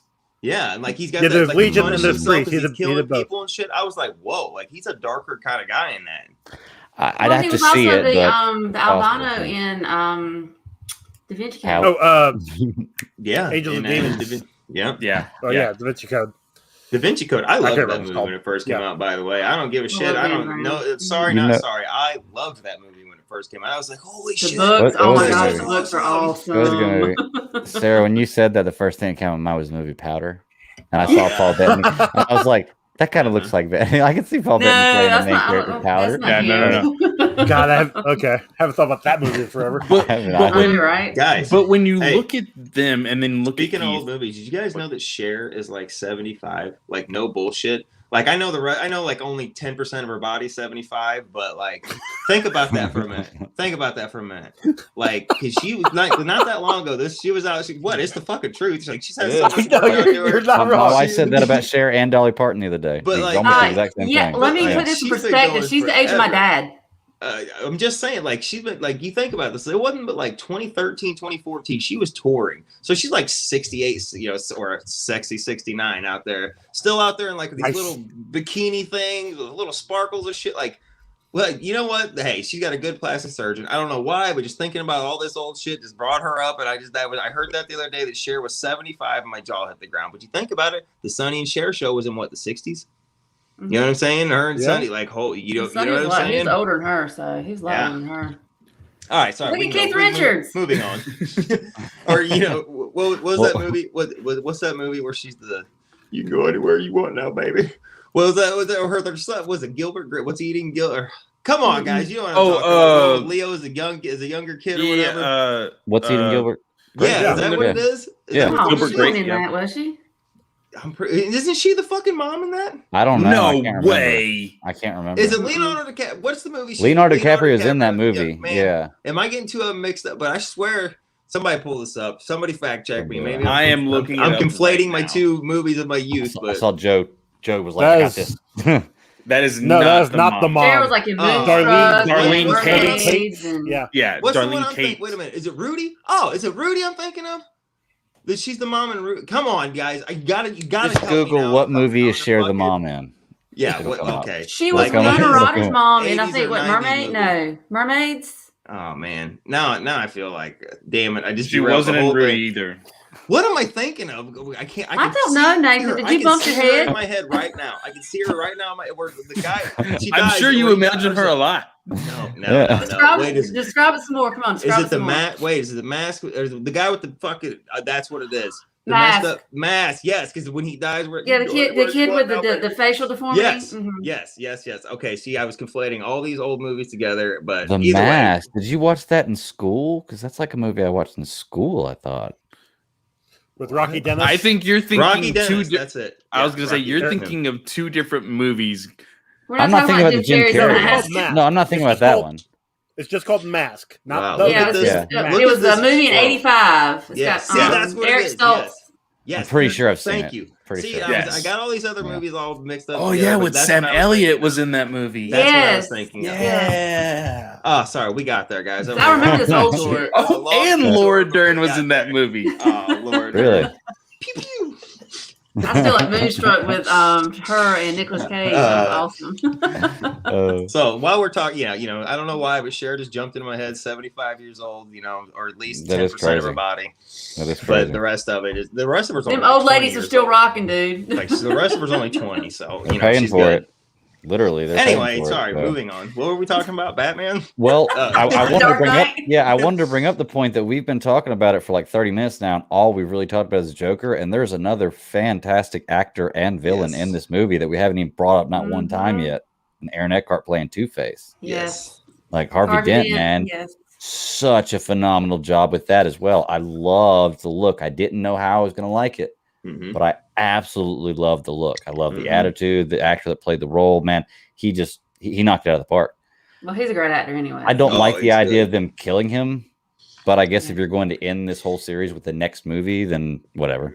Mhm. That makes sense. So I mean, we got to bring Robin in the next movie, so right, Oh, You got his, stop name is, Stop his it. name is Robin. Stop it. What's the R stand for? Like, Yes. no, that's not what the Here's R your- stand here's for. your That's real Batman name. Forever. He's like, what's the R stand for? Robin. So stupid. My God. What's that stand for? Donald Blake. He No, I couldn't think even it's give it. that. Like, he couldn't Stupid. even give him like the. Yeah, we're not there yet. We'll get into that bag of snakes the next time. But I just throw it in there. Bag of snakes on the plane. What you guys? Oh, there we go. That's what. That's the movie I want to see. That's the Oh, Oh, sequel. Did Right. what do you guys think of the tumbler? Like it gets wrecked, and then all of a sudden, out of the front, we got the bat cycle. I was like, That was holy pretty Dude, shit. the bat cycle is freaking phenomenal. Oh, it's Now, gonna skid I around will- corners. It just so we can go. I was like, holy Yeah. that. I will Brilliant. say, Brilliant. a senior alumni from the school that I'm going to now actually did the sound design for The Dark Knight, and Nice. the sound of the bat cycle was his creation. So Wow. Ooh. That's pretty cool. I thought that was pretty cool. Dude, that whole scene when you see I'll the fight bat with you, cycle, son. it is like Marvel now fighting. the freaking dude in the front of the truck. Oh my God! Like the dude freaking out over everything was a little over the top, and I didn't need it. Mhm. But Batman basically killing like a shit ton of bad guys no. underneath No, that Batman tunnel. No, they're never fine. killed. Nope, He's they're never fine. killed except for BVS. He's never killed until That's right. BVS. So you better watch yourself, or especially No, he if didn't you kill die BVS too. hard. They're fine. Oh yeah, he didn't Uh. kill them whatsoever. He just squashed the truck, and they're all just flat 2D They're figures fine. now. Hey, that's Mhm. like what Star Wars earlier. You didn't hear it, but if you put the sound up or your bass up, you hear a little groans as they Remember- come out. Nathan, it's not killing them unless you shoot them with a projectile out of Right. your That's just Batmobile. like, that's you the know, only that's way like it kills them. Ninja Turtles. We didn't see a after, body, Tatsu so they'll kills come that back. guy. They put That's true. the sound in there to make it sound like Tatsu or that Foot Clan's not dead, but Tatsu killed him in the original script. What they But- should have done was taken just a second in every one of those movies to show the guy laying on the ground. Yep, making the noise or moving And the their foot. foot twitch. Yep. Up, he's cool. See, he saw it. So The CGI for Yeah. Two-Face, Really good first time. Holy shit! But that just proved how much trust they had in Nolan. They were like, "Hey, back the Brinks truck up." Uh-oh, Nathan's sound cut out. Uh-oh. You there, buddy? you there? Nope, can't hear you. Nope. He noticed it too as soon as he started talking. Look, Sarah talked about the hospital scene and how great it was, but the dialogue between Heath Ledger and Aaron Eckhart in that scene is absolutely phenomenal. Like, that's where you get that famous Joker line. Turns him right then. Like, that's the moment where Harvey Dent basically completely turns into Two-Face. He was teetering, but Joker pushed him over the edge. I loved seeing that. It was crazy. See, that's the psychology of this movie that's so great, because it's just the psychology of that Joker and the way he just uses words and his thought process and how it's. Do I really look like twisted? A guy with a plan? Yeah, it's so twisted. Man, it makes a good sense. freaking that whole thing about how it's like, oh, we can do this and everything's fine, and we can do this and everything's fine. But one little incident with me, and boom, everybody's losing their minds. Yeah, exactly. That whole scene, and like even to the point where like he is when he leaves the room, he like makes the point to like do the little hand sanitizer and everything. I know we've talked a lot about Heath Joker, but that hospital scene altogether was just phenomenal. Great scene. Forgot how to bring Nathan in. Just one little thing too about the CGI and the makeup. It was just so weird because he's laying on that bed and he like moves his face and you see like little. You can still see the blood and you're stuff. Like, oh yes. I was like, that's so real. I like when he takes the shot and you see it pour out of his mouth. Yeah. I was like, oh, that's pretty cool. Well, when he wipes, you see that like ash and like skin like fall off when he does it too. Yeah. But Nathan, what were you saying about the trust of Nolan? Oh, it just proves that they had so much trust in him, and at this point in time, you said for the CGI, the face on him, they backed the Brinks truck up and were like, after Batman Begins came out and was so well received, and then he did another one in between that, like, you know what I mean? Because like you said, the CGI looks good for what this come out in 2009. Yeah. So they were working on this in 2008 stuff, and it looks really good. That's what I mean. That's just how much trust they had in him. They're like, oh yeah, you want to do Two-Face all CGI and make it look really good? Sure. Here's the money to do it. Do you think they could have done a good job of practical effects instead if they would chose to go that route? Absolutely. You could as long as they didn't make it pink. I think nowadays that you would probably do a combination of both. You would do the practical effects with like the dotting on it so they could track it, and then you would make it look kind of like they did The Walking Dead. Like in the later seasons, like when the zombies got more dead and decayed or whatever, like they would add shit. You know what I'm saying? So like I think now you would do a combination. You think Tommy Lee Jones was jealous that Nolan didn't want him back for the role? No, I'm upset that it wasn't oh crap, forgot his name. Lando. What's Billy D. Williams? Billy D. Williams. Thank you, Billy D. That's like I would love to have seen him. I mean, I know he finally that would have been crazy. No, do you know who the alternative for Eckhart was movie, in this Lego movie? Ooh, who? Mark Ruffalo. The Rough Dog. The Hulk was second. You know what Mark Ruffalo is really good in that people don't give enough credit because they shit on the movie is Now You See Me or whatever. Is that Magic movie? Like the Magic movie? With Jesse Eisenberg. Good. I like both of those movies. I thought they were. I've only seen the first one. I need to see. I need to go back and watch them both. There was a deal on Vudu where they were both like $10 one day for both of them, and I got them. Excellent. But I'm just saying, Mark Ruffalo. I don't It's really cute. 13 going on 30 as well. my wife. That's the one I was thinking, Sarah. Yeah. I don't think. God, I'm old. I could see Mark Ruffalo being Two-Face. Like I couldn't. Like honestly. The guy has some range. Ruffle hero. He's got a little bit of range, man. Like he's in some movie with Zoe Saldana on Netflix. It's just a Netflix movie. I can't remember what it was. And they're a couple. Avengers Endgame. Oh, I'm telling you but he does a really good job with that, man. He's a good actor. So who's Zoe Saldana? Oh God, I'm in love with her. Jesus. If you know, like from Friends where you had the celebrity pass that was laminated, Zoe Saldana is definitely on my 1 of 3 or 5 or whatever I get. Fucking in love with that woman. Aren't you supposed to have one? No, remember on Friends they had 3 or whatever. Remember, you have a rotating list. He bumps that one girl, and then she comes in. And he's like, "Oh, I bumped her." Rachel says, "Go ahead." And he shows her the list. He goes, "Well, it's not permanent." She goes, "It's laminated." And he goes, "Well, I had to bump you for this other girl." She goes, "Oh, that's too bad. I had a list too, and I bumped you for that guy right over there drinking coffee." And she walks out on him. I don't know. I don't know why that sticks in me. I'm not like a huge Friends fan, show fan, but I'm just saying Zoe Saldana. I will say there's one scene with Two-Face that like just always just to me is like, this is him being a stone cold killer, is when he's in the back of the car and he's flipping the coin. Yes. Mm-hmm. And he's like, and he says heads or tails, and it's tails, and he's all like, oh, this wasn't for you. And he shoots, he buckles his seatbelt. You don't see the shot. You don't even hear it. You just see the car just flip over, and you're like, fuck. Yep. Like, this is Two-Face. Holy crap. Like, he is not, he fell so far from being the White Knight of Gotham, being the DA, being this like noble. Savior, yeah. Yes. And then to be where he was at the end of the movie was like, holy crap. Well, like, it shows you how far he fell from, because they like him and Gordon and Bruce are, they're to keep it covered up and stuff, because he was, like he said, he was the ideal. If Batman was the Dark Knight, he was the White. He could do the work in the light, and they needed that. You know what I mean? They need the dent, whatever they call it. All the help it can get. and all that gets wrapped back into that boat scene at the end, because the whole point of Batman, the whole point of what, is Batman's supposed to believe in society, and he's fighting for good because people are going to do good. And that's what is proved in this movie, right? But the whole Two-Face death is the part of it would disprove that. It kind of counters that. So that's why they covered it up and gives Batman a reason to go away for however long until he comes back in the next movie. He's been gone forever. That's the point that Batman's at in Batman versus Superman. People don't understand that. He's lost that.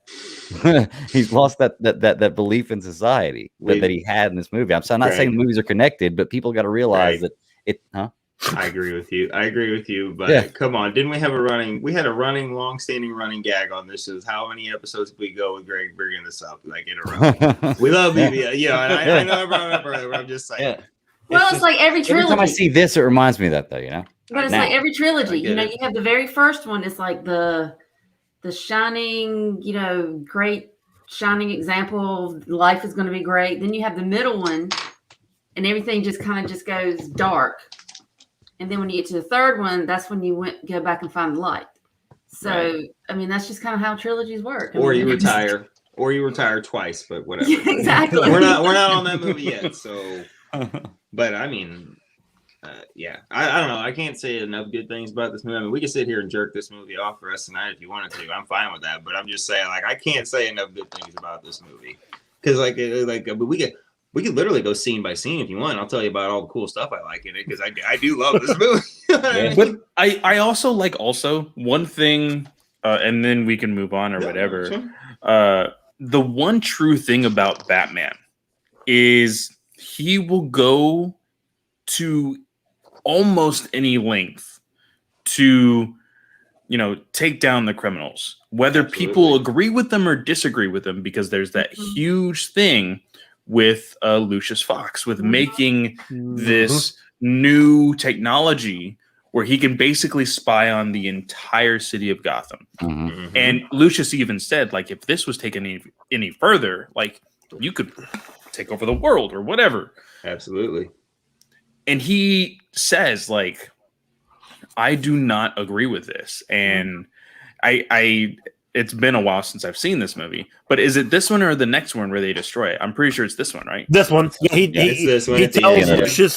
tells Lucius as soon as done, type in your name, and then you can and then we get that awesome looking scene of Morgan Freeman walking away from all the screens, and they're like bursting and stuff. Yes. But even like the way Nolan portrayed that is just like, hey, this is Batman, but he's going to walk this line. And that's why it is so important to have even the line with Joker. This is where when you try to move an immovable object, or what's the line? I can't remember it specifically. Unstoppable force and immovable object. Yeah. When they meet, like it all means this point of where Batman is supposed to be. Like, does he keep his faith in humanity, or does he have to cross the line? Absolutely. Yeah. Yeah, I mean, you nailed it, dude. This movie is phenomenal. I think I don't think I've ever met anybody who didn't like this movie, even personally. They're out there, but I think a lot of that's just going, the hipster going against the grain thing, being like hating for the reason of hating. Like they love bands until they go, until they hear them on the radio and they go, oh, they live mainstream. You know what I mean? Like, oh, everybody likes it. My favorite is Batman and Robin. Just you know what I mean? Like, you're just to be fucking quirky and different. Stop it. Yeah, you're absolutely right. I mean, we have to admit that like Eckhart and Tommy Lee Jones are like neck and neck, right? Like, sure. Oh yeah. Yeah, definitely. Do we though? Do we? Like the two death scenes, like Tommy Lee Jones's death scene has got to be like super iconic. Chasing us some coins down a well for absolutely no reason at all. As he goes under, they like gave him the Terminator treatment as he catches it, except the Terminator thumbs up, and he's just got his coin. Well, it was way more cool with lava and shit. I'm just saying, hot steel, like it was way cooler. I do still love that movie though. Which one? Batman Forever. Just from my childhood, man. I get Greg. It's a talking stupid to the movie. guy that I watched all four of them many times as a kid in the summertime, babysitting my sister. Yeah. I get it. Mm-hmm. All right. All right. Y'all got anything else you want to say about Dark Knight? We got Dark Knight Return, or is it back? Yeah, Dark Knight Returns. Rises. God, see, Rises. Man, we're gonna go all the way to 89 again. Yeah, that's what I did last week too. Confusing with the comics. I'm like, all right. So Dark Knight Rises coming back next. I don't know if we'll do it next week, but it's the next movie up in the series, and we need to go ahead and put a poll up for. Nathan's always down putting a poll up. Putting a poll up for the next movie series. So I figure that's going to be. I think it should be Bond, James Bond, and the Daniel Craig ones. Yes. Well, it has been a while since I have seen those. I love those Casino a rewatch would be very nice. I think I've only seen up to what's the one after Casino Royale? Quantum Solace, right? Well, then you got Skyfall. Skyfall and Spectre, and then the new one with No Time to Die, which hasn't come out yet. I've only seen the first two. Oh yeah, I've only seen the first one. First three. Yeah.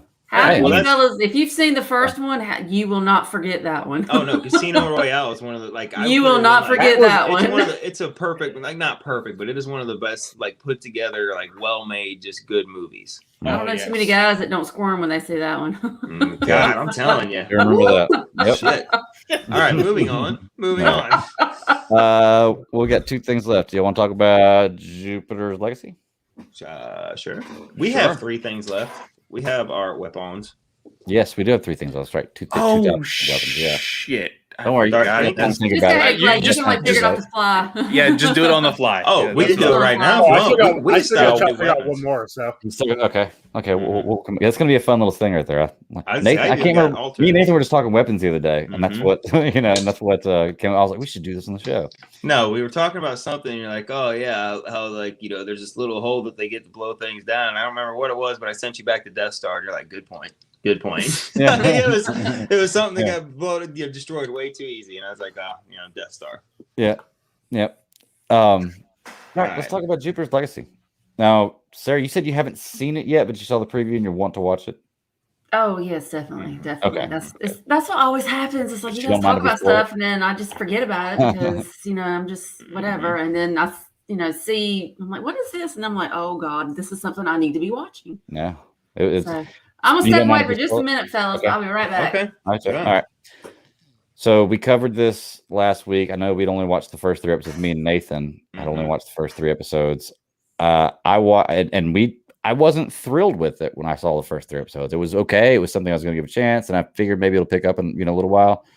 I watched episodes 4 through the end in one sitting because it got better almost instantly. I felt like an asshole because when I got to episode 4, I was like, all right. Every question I had, everything that I was upset about, I was like, this is the point where they start to answer it. And this is where you start to get, the storyline going in the direction that I can follow. Episode 4, just remind me, is the one where you actually see him start his journey in the past, right? Yeah. When he goes to that small town or whatever, being crazy. Kansas or whatever it is, and he sees Foreman And yes. Yeah. Red Foreman, yes. Yeah.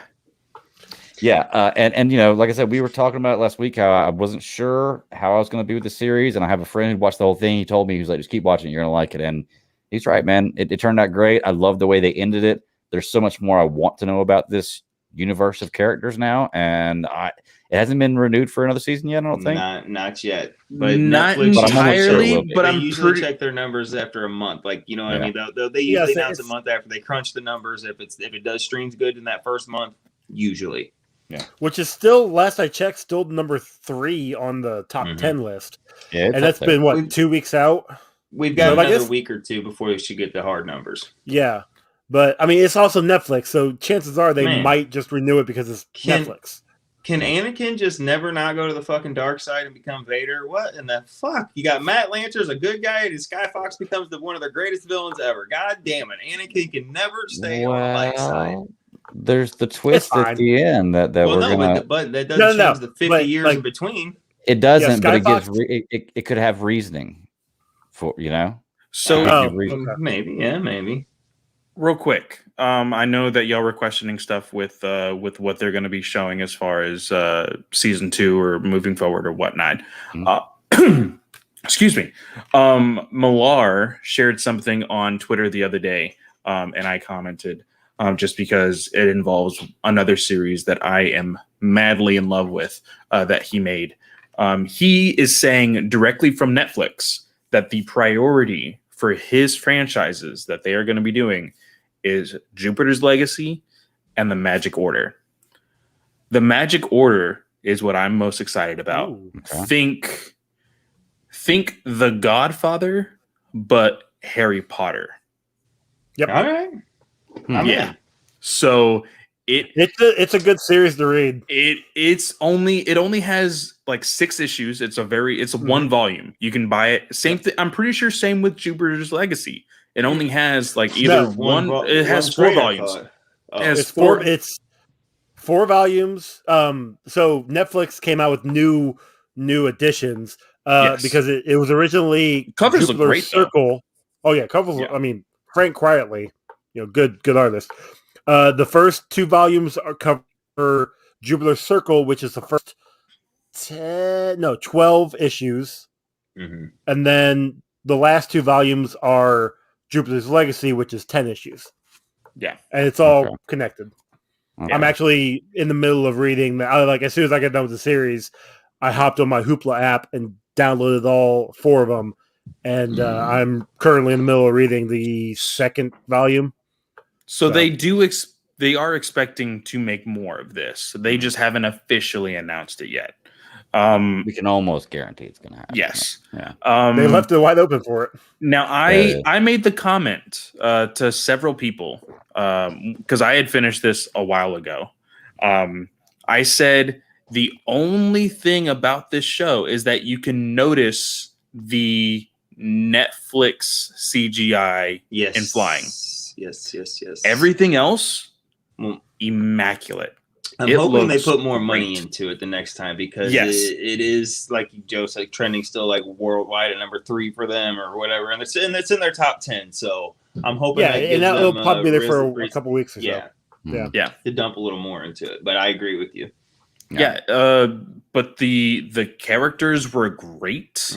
The story of freaking oh my gosh, I can't remember his character. Dude, I'm not gonna lie, that I was more interested in the past than I was in the present. Me too. Like they did a good job explaining that, and we know where it gets. We know they get the powers, but seeing it play out was just. They did an amazing job. How they did it, how they got. Can I say one thing? There's go ahead. One thing they didn't explain well with that. Why the fuck is it called Jupiter's Legacy? Did they ever say anything about that in the whole thing? But when they open the door and walk through, you know how they walk on that planet and they see everything. The very first thing in the sky is Jupiter. That's Jupiter. Yeah, but but that's what I'm saying. Like they don't explain. Like I guess the thing is, in the show. What you saw was you saw images in their heads. No, you saw images in their head. When they got their powers, they opened that white door on the thing and they walked through. That was them going through that doorway. That wasn't in their head. What I'm saying is, if that's on Jupiter, right? what they see, whatever it is, what they see is in their head. These are aliens talking to them that look like people they would recognize, I guess, to make them feel comfortable, or they're not real people that are telling them this. My point is, you don't find out where this power comes from or why, like, it's been decided. Like, it's just they found this. Why we have more seasons, and that's why I want to see more, because I feel like we'll get that. And that's what I'm saying. I'm like, we're going to get that. So I'm hoping to get the series done before tomorrow night when Clay and Tony and I record Jupiter's Legacy covering, and maybe have a little bit more explanation for that. Okay. And I will say, I can't remember her character name or the actress, but the daughter of the Utopian. Get her a new fucking wig. That little black. Oh God, I hate that little black wig. Get it out. Do you think it was supposed to be like her mom in the past had that little black wig? It was supposed to kind of represent that. I guess, because that was terrible. Maybe, but I will say this: the one thing that Millar kind of has very tropey in his stories is this like broken down daddy issue, like dude. Woman, the CWC next. To her length of like what you saw as a character, there's almost an exact replica in the Magic Order. Oh, really? Like almost. And it's close. Toned down. It's toned down. I guess so. But it's the exact same thing.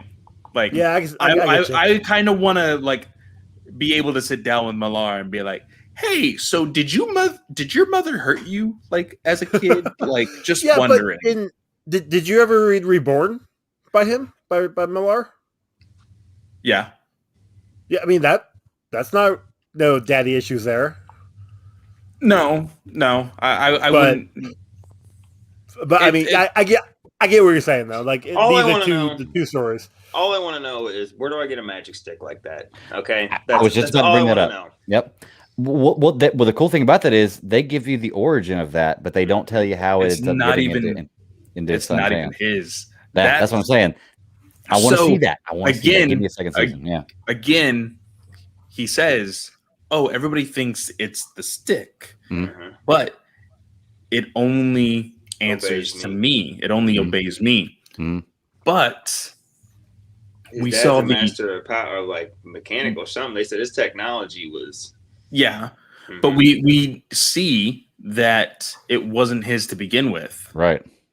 So what exactly did he do in order to make it to where his son was the only one to be able to control it, you know?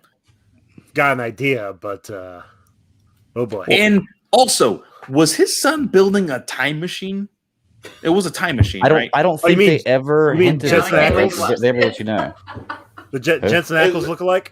It looked like he was boosting the power to find his dad, because whenever he took Utopian, he said, "Take me to dad." He's like, "I would always go to a strip club. He's probably having a laugh." When he put that stick inside that thing and closed it and it lit up, to me, it looked like he was building a bigger fucking jump, like where he could die, like take me to dad. And that's what it looked like. Maybe I'm wrong. But it did. But I don't know though, because that magic stick doesn't need a charger because they got their fucking powers from Jupiter. Like that thing came with it. We saw that it came with that. I think his name was Power Stick, and like that's his thing. So I don't think it needs a fucking charge source or whatever. So you know what I mean? Sounds like a deodorant. But the thing is though, it's not. I don't think it's a jump. I think it's a jump through time. I think it is a time machine because he looks at a older newspaper article or older picture of his dad, of Skyfox. Okay, so I can see that. I think he's going to jump through time and maybe try to stop his dad from becoming evil. Probably not, but I don't know. And so we think he's a good guy. So that's what I wanted to bring up, because I'm not going to completely spoil it for Sarah, but there are some there are some big flips in this show near the very end. Yep. And you're just like, what? Blow my mind. Like, what the fuck is going on? Well, and what's funny too is you can somewhat see that now after you hear about it, you look back and you think, okay, okay, they kind of hinted at that here. The they kind of hinted that here, and I didn't pick up on it. Okay. Because here's the thing. Also, I want to look at the Thing is in DC Comics with the Fantastic Four. Yes. or DC in Marvel Comics. DC Comics. Listen to me, in Marvel Comics. I want to know Ben Daniels. He is the one who played what's his Brainwave. Mm-hmm. He is the brother of Sheldon. Mm-hmm. When you first see him, he is flying above the house right next to Brandon. Mm-hmm. And he is much older. This is the future. This is present time. So they're all gray. The moment this is 80-year-olds. Yeah. The moment I saw Ben Daniels floating towards Brandon, I'm like, that dude looks like an evil motherfucker. Mm-hmm. I don't care what you Magneto. say. I don't care what you say. You look at him and you're like, bad guy vibes. 100%.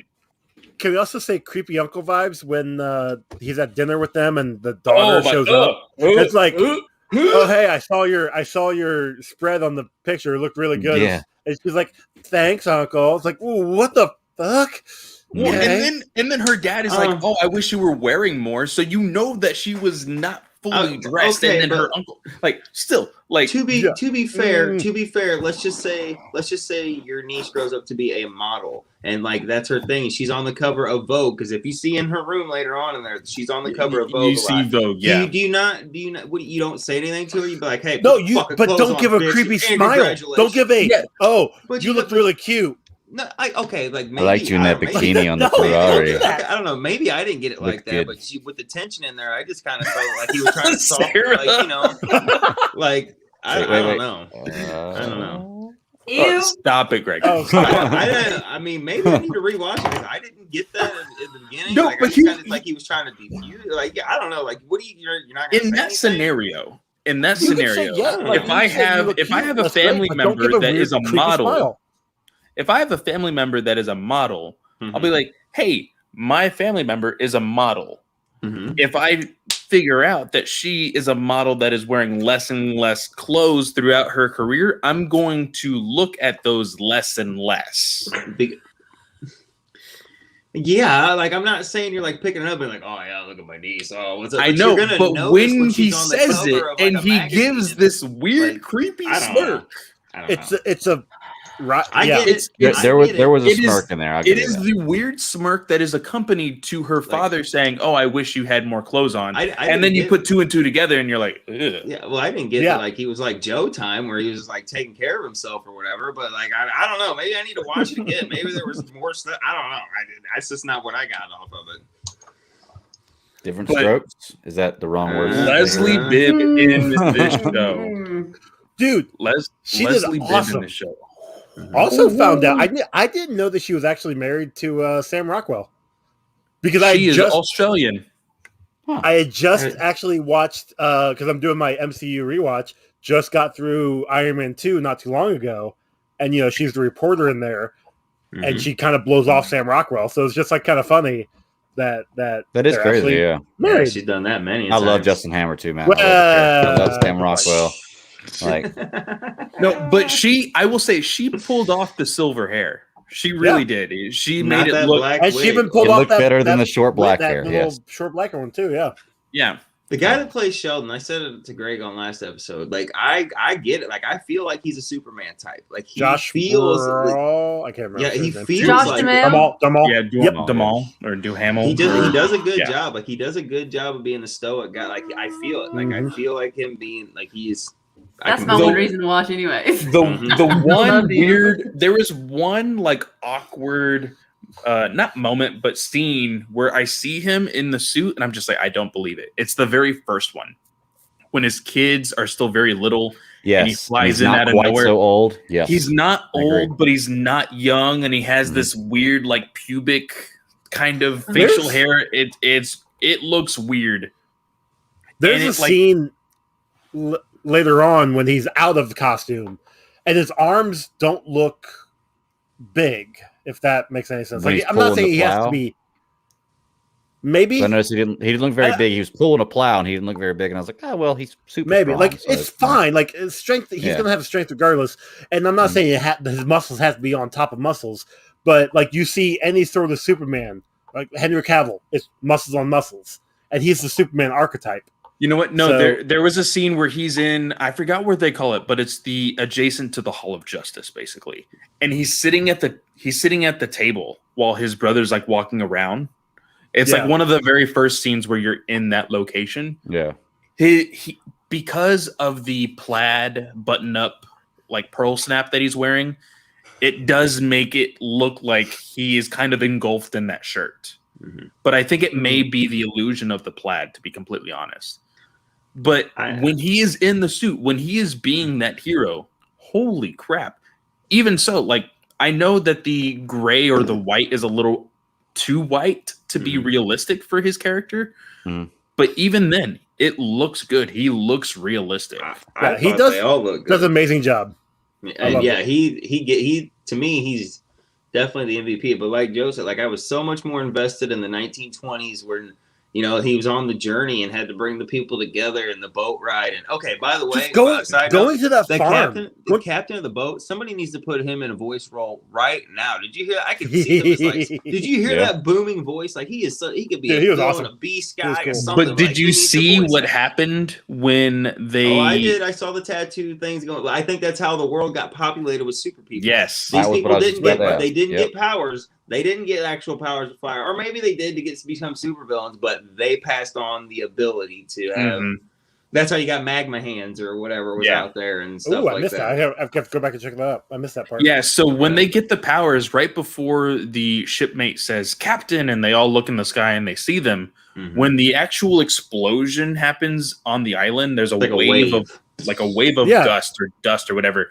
You look at the captain's face and you see this pattern, the same pattern that is on the Utopian's suit, goes up into his cheek and into his temples. It looks really cool. So Mark Millar was a fan of Lost, right? Like Miller or whatever. Like the guy, man, he's totally a fan of Lost, right? Because he was like, "Oh yeah, JJ, you made a cool island that lives. Guess what? I'm gonna make a fucking island that lives." Dude, no, hold on, time out. There was a freaking island on Days of Our Lives. So don't give me that crap. Oh come on, but that wasn't all right. Even so, like the island itself, the whole 1920s, I did really enjoy. I really did enjoy the way Josh depicted himself as like losing his mind, but didn't want to tell anybody, like trying to figure out who was going to find out first kind of thing. I really did enjoy this, which makes the turn for freaking don't say it. Yeah, we're not that character. Sarah. Yeah. We are, but we aren't. The turn of that character, you see his journey also. Yeah. But you just don't see where the turn was. Sure. And so you're just like, oh my God. Like, I want to see that happen. Well, that could be season 2. Well, that would obviously be season 2. I feel like season 2 is going to be volume 1. Yeah, it says. Yeah, my bad. Volume, not season. No, I just noticed that. Like almost like they're. It's a Netflix thing. Episodes like 45 minutes or so. Don't they average about 45 minutes? The last episode. There's a couple of like 35. There's one that's 50. There's one that's like 56, but it's right in that range of under an hour. Yeah, so I had this in binge in no time. Oh yeah. So I enjoyed it. The next season, I'm wondering, I'm wondering if they're going to dive into a little more of the history of why it's Jupiter's legacy and where these powers come from, type deal. Sure. I want to know how other people got powers, and I think they laid seeds for that. And then I want to know more of the backstory with Skyfox. There's something going on with something. They did a really good job setting up all those things. Like I'm excited to see the next season, and that's whenever I finish the season and I'm like, okay, I want to see what happens next. They've done a really, really good job. Like, sign me up. Let's put this one on because I want to see where this story goes. Me too. The costumes are good for me. Do you think they're going to focus on the sun a little more next? Because I really do feel like set him up. He was in here a few episodes and he had a few scenes, but there was really no focus on him at all. Well, if you see him in suit like 2 times in the whole. If you notice, there's a very important line in the very beginning of the show that the Utopian says, like, "Hey, I'm not sure if he's ready yet." Mm-hmm. And those words ring inside his head the entire show. Yep. Yeah. And then at the very end, when it's like legitimately the test to see whether he is, all there and he can be the hero, he can be the next Utopian. You hear it again, and then he makes the right choice. But at the very end of the show, we see like that even the Utopian, Josh Duhamel, is questioning whether he was legitimately going to make the right choice, or did he just make the right choice because he was there? Yeah. And bringing him to that point too, what did y'all think about his therapist being like his biggest nemesis? Arch or his nemesis? biggest I thought that villain? was a cool twist. That was really, really cool. I was like, oh, that's a great idea. Brilliant. I like it. Yeah. So he's actually in jail talking to him like it's a therapist. I was like, oh, it's basically Superman and Lex, but Lex becomes Superman's therapist after being locked up for 20 years, and I thought it was brilliant. Yeah, and I love it too because that scene right there gives you the mindset of why this code is so important to him and why and that's what you needed to hear, because this whole time he's talking about it. It's like, okay, why? You got to bend the rules sometimes, for me at least. I feel like, and I think everybody else feeling the way. You're right. Yeah, I felt like something was off when the therapist was like, "Oh, that's bullshit." I'm like, man, you can't fucking talk to him like that. You're a fucking therapist. What's wrong with you? And then it shows, and then it shows you the twist of him being his arch enemy, basically, and you're like, oh shit, like how the fuck does that work? Like, how does that conversation start? Hey, you hate me because of this, this, and this.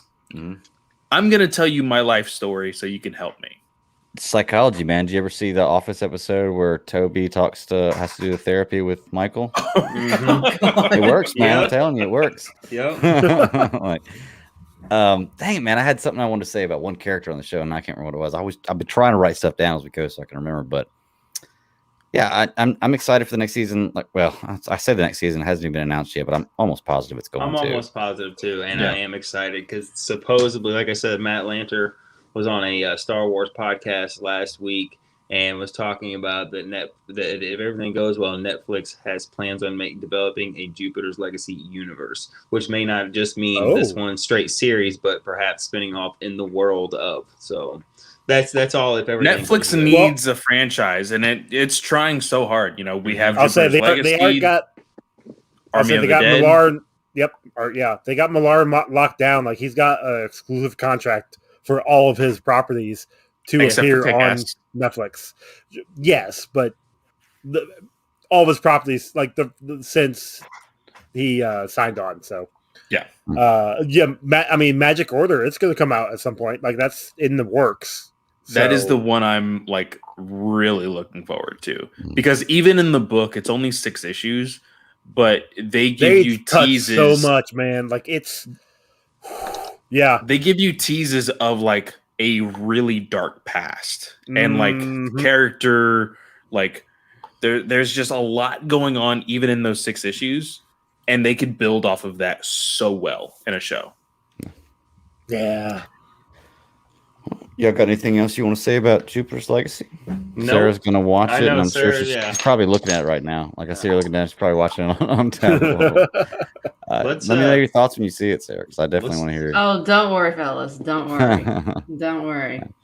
What's up, Nate? Let's do our three weapons next. Let's do it. I'm excited for this one. Who wants to go first? Actually, let's just everybody name one, and we'll go around like that. Start us out, Nathan.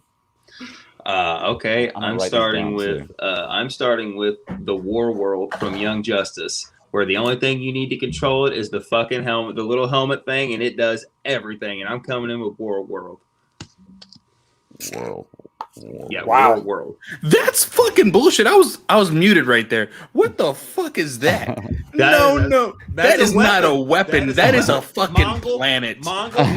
No, because I thought about Death Star, but I went, how don't have enough. I don't even know between every person I've ever met and talked to in my life. I don't have enough people to fill that battle station to make it mobile. But the war world, all I need is that one helmet, and it goes ba-ding at my first thought, and it just fucking comes alive. I'm going with the war world from Young. That's fucking cheating. Yeah, that's cheating. What's up? Go ahead. Who's gonna top that shit? I came out of the gate. Hit us, Clay. What's your first one, man? He's like, the war world. did you need another minute? I mean, I can. No, because I didn't know if we were. I didn't know if we were like competing. He said for like the best fucking weapon or whatever. Everybody because you look at it as, oh, you did the best. I mean, because like I said, have the best that's anyway, fucking cheating if we are. Well, the rules were the rules were a weapon or some form of equipment. Couldn't be magic or powers. Yeah, so that falls in. Couldn't be magic. Look. See, even Hines could not be magic that it's cheating. Yeah. Like you can't. Well, no, like you can't get like you can't have the Merlin come down and go boom. You got wizard powers. Like I think that's cheating. Well, gotcha. Like, but maybe Merlin's staff that has power. But, you know what I mean? Like the magic, his Merlin staff. That's or like the Infinity Stones. Like you can't just like I want to have Superman's heat vision. Like, right. You know what I mean? Well, no, you could say you want to. No. That's a power. That's not a weapon. That's not a weapon. That's a power. That's true. So for me, just because this is something that has stuck with me since I was like 11 years old. So I'm trying to beat the war world. I can't fucking no. It will not beat the war world for sure. But it's just sentimental to me because it's a franchise that I know and love. So if anybody has been a fan of Kingdom Hearts, I was gonna choose the Keyblade. It's a really fun game. It was promoted as a kids game, but actually it's like one of the most complicated fucking stories of all of video game existence. Yeah. Like it has like 17 fucking tie-ins, and nobody can legitimately tell you the story of fucking Kingdom Hearts. Like I don't care what you say, nobody can tell you the actual story. Okay, but it is a sword that is in the shape of a key, and it's just really cool. So yep, take your fucking key sword and I'll stop blasting you. What you got, Sarah? Well, let's see. I've got this one little I'll say she's pulling out. Yeah. Yes. It's one of those things where that's what my pants sound like coming off when I get a belt on the leg. Yeah. Jesus. It's like, when you first, as a kid, when you first see a lightsaber, you're thinking, oh my God, that's like the coolest thing ever. Because, it can like go through anything and everything, but yet the blade's only this, this long. So, yeah. I mean, that's, yes. That's always been, lightsaber's always been like number one. So if you can have any bodies, who's it gonna be? Oh my gosh. I gotta write that down too. I think I would just have to go for the tried and true Vaders. Nice. Because it's just the red blade, because the whole I don't Lady know. Red. I get it. Yeah, Darth Mommy, that it just comes with strength. Like it looks strong. Looks like I mean it's just the fact of, because you have all different ones, and Ahsoka has hers, which is pretty cool, and short blue ones are nice, yeah. Yeah, I mean, she can maneuver hers a little bit differently. God, I can't with y'all tonight. But but then of course you got Mace Windu's with his purple one. So I mean, yeah. I don't know. I've just always with the red. All right. What you got, Joe? My first one, I'm gonna go with a power morpher from the Power Rangers. Okay. Because that's a good one. I don't know where that one came from. Why not? Why not? So which one? It'd either be one of the In Space ones or one of the Lost Galaxy ones. Because Lost Galaxy, you got the swords, which are awesome by themselves. See, I was gonna say, if you do Lost Galaxy, you have to memorize a number. Mm-hmm. If it's Galaxy, I mean, sorry. If you do In Space, you have to memorize number. In space is awesome. Okay, the Lost Galaxy, their whole outfits suck. And then you no. Hold on. Hold on. You man. Wait, they have to do a number, so they morph when they said a number. No. Okay, hold on. It's a morpher, and you have to type in like a number. 5, 3, like a calculator, 1, or what? Yeah. Basically. Yeah. Okay. Okay. In Space is my favorite series. Yeah, because it's the best. Well, you say that, but I'm listening to a podcast and they're going over it, and I'm like, why did I like this one again? Right. This is kind of rough. Yeah. Because it ties up the other 5 series. Well, there's that. But no, Lost Galaxy is still amazing too. All on its own. It's kind of it's Lost Galaxy, especially after Astronomer becomes possibly good again and stuff. So I get it. Yeah, I got Ranger knowledge. What's up? Maybe one of those two. Okay. For me, since Sarah already said lightsaber, I'm just going to go ahead and knock lightsaber off my list too, because it'd be one of my top weapons of choice to have. I don't know if it'd be between Kylo's and Dooku. Well, no, between Kylo's and Asajj's Ventress lightsaber. Just love both of those so much. Even though Rey's lightsaber at the end was pretty cool. I like that one there towards the end, the one with the twist handle. Yeah. That was pretty cool. Yellow Blade, I like that. But I'd probably go with either Asajj Ventress or Kylo's saber. So I'll just put that down. Like I said, just knock that out so that way those sabers are out of the way. Right. Well, Nathan, where you at? I was gonna say I want you to see that I have it written down there, but I'm gonna knock out. I had the Green Ranger Morpher and the Power Coin because in what's up? It comes with the fucking Dragon Sword too. So I got the Dragon Sword on the War World. Come at me, motherfucker! I'm coming at you. Bring it on. Jesus Christ. So I got something for you because I didn't think about it at first, but I got something. All right. Well, good. What you got? Nathan. Beat a fucking Gundam. Ooh. Hey, look, I've got it on my alternates. Wing Zero, motherfucker. What's up? God. Wing Zero is on there. Oh, I got something. I came with notes, buddy, just to prove my point so people didn't think you're just saying that. Nope, literally says Wing Zero right there. Nice. Very nice. Sarah, what's your next one? I'm going to have to go try and true with what I love most, a phaser. Okay. Nice. Very nice. You can either stun or you can obliterate. You got Damn, some long range Sarah's too. coming I in like double-handed. She's got the saber in one hand, the phaser in the next one. Come at me. I got for physical combat. Right. Just come at her. What you got, Joe? My second one is the Master Sword from Legend of Zelda. Nice. Because guess what? You can destroy evil like War That's World. a nice touch. Okay, you're right. Hey, but I'm a good guy, so I'm using it for the powers of good until you come at me, and then I'm just destroying you. Okay. I got something for you on my last round. Okay. I feel like mine are kind of weak now, but I would make a pretty good. I wouldn't mess with me. Let's put it that way. My next one's going to be Hulkbuster armor. I thought about just getting Iron Man armor, but I was like, you know what? I can get Hulkbuster armor. It's like 6 times the size, does 6 times the things. What I would have done. And then I would keep my saber inside my Hulkbuster armor. That way, if I ever had to abandon my Hulkbuster armor, I could fight with. If you eject, if you eject out of it, you're coming straight out of the saber. I get it.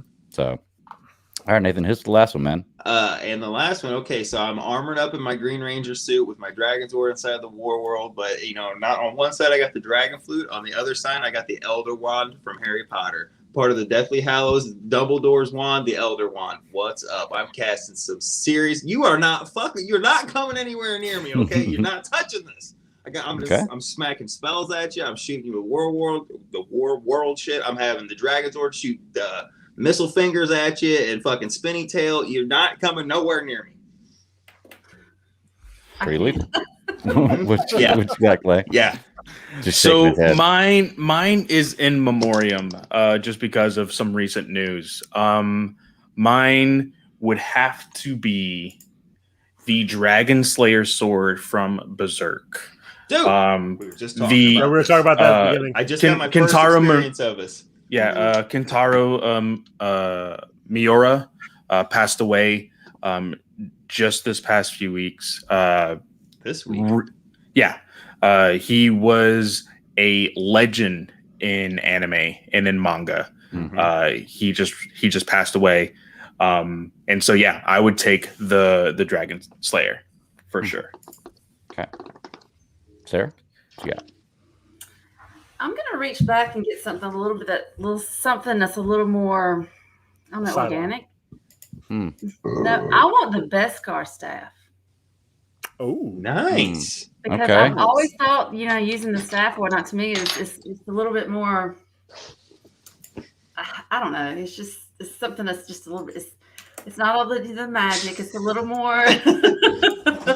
I mean, you can't miss with wands or anything like that. Exactly. Hey, I get something you can just strap to the back and just kind of just. So. That's gonna block. I mean, you're not messing with that one. So. I was gonna say that's gonna block damn near everything that comes at you. You can even you can parry the lightsaber with Greg there. Absolutely. So, absolutely. I like it. What you got, Joe? All right, so Clay, you might recognize this. Nathan, you might too. You see that right there? Oh, shit. What is that? I can't see. You recognize it? So it's a little spiral. Lagann. What is Gurren Lagann? I don't know what that is. It's anime, awesome anime. This little spiral piece little drill bit will control. That's exactly what it is. It controls a mech, which that mech controls another mech, about like a bigger mech, to then go to a bigger, like ship-sized mech, to then go to a planet mech. So this is the Russian doll of mechs. Yes. This is the doll inside the doll. And it is amazing. They destroy a freaking universe. Yeah, so Nathan, if you haven't seen it, it's on Netflix. Dude, it's amazing. He's coming after my War World with that shit. Yep. It's on Netflix. Damn it. Check it out. Gurren Lagann. It's only like 20-some episodes. It's not very long. It's an emotional roller coaster. Is it dubbed?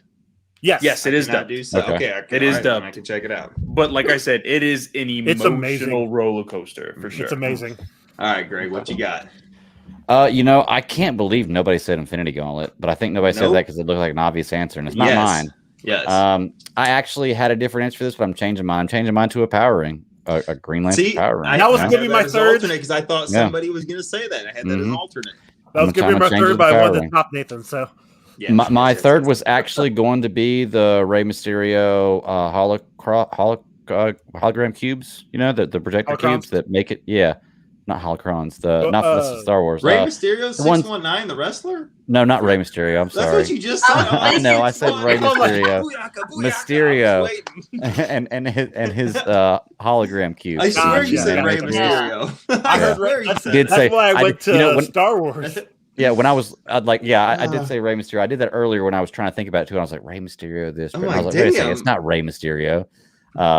There is a Rey Mysterio though, and he was awesome. There was no way he could ever be the world, heavyweight world champion. But he was. If I wasn't back in wrestling, Greg, that's how far you're out of it. Him and his son Dominic have been back for like 2 years in WWE. Wow.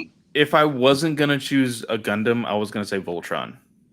Yes, but you got to have 5 pilots. You can't just have the black line and make Voltron. That shit doesn't work. You ain't got no friends in this battle. Okay, you get no friends. I had one honorable mention. What's that? Vera. What? Y'all don't know who Vera is? This sounds familiar. Firefly. Jane Cobb. That's his gun. Vera, his big.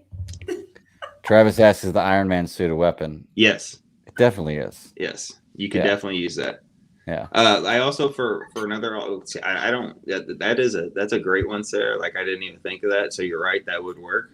I also have a Proton Pack from Ghostbusters as an alternate just because it's fucking cool. Who doesn't want to? You know what I'm saying? Who doesn't want to do that? And then I had the ODM gear from Attack on Titan because how cool would it be to web sling without having to web sling and have it nice and shit? You know what I mean? I had the gear also from Attack on Titan because I was making this list earlier today and I just don't have it in front of me. I made it 5 minutes ago. So Travis, VFG, so absolutely. I don't know how much this says about me as an individual, but one of my alternatives was the Death Note. So, the book that like you write somebody's name in and it kills them. Yeah. I mean, that's a win right there. I think. Dig, just Clay just having that was one of my alternatives. I'm sorry. I mean, it's the ultimate. I'm in my world. Clay just rolls over and goes, you know what? I'm gonna scratch Nathan's name down. I'm just dead in my Power Ranger suit. 24 hours later, you're dead. Yeah. I did always want like the Needler. Was it from Halo? The Needler would be an awesome weapon. I actually, I thought for sure to put a Batmobile on there. I was like, oh man, like it'd be great to have some kind of Batmobile. I was like, nah. Yeah, but there's so many more things I could have than a Batarang, A Batarang is going to hurt me. Yeah. I mean, I keep a Batarang in my pocket already anyway. I just want the freaking grappler, so you just like That would be pretty cool. There's so many cool weapons, but we have pretty good lists. So Nathan has the War World, the Green Ranger, Power Coin, Morpher, and the Elder Wand. Yes. Let's see. Clay has the Keyblade, Gundam, and the Dragon Slayer. Which sword Gundam? Berserker. Oh, I forgot his number because he's Heavy a number. Arms? No.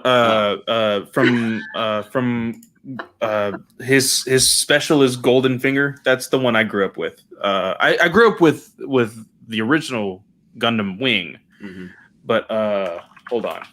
The 8th MS team that came after that over here. That's one that was real military. Nah, I don't know. There's a couple of them. It's GF13017NJ.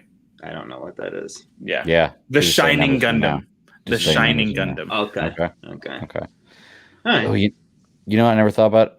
A golden gun from 007 from that 64 game. That would be an awesome weapon to have too. A golden gun. Fucking One shot kills. One shot kills. That's right. So Sarah has Vader's lightsaber, a phaser, and Beskar staff, which is Sarah is just ready for physical combat. Come on.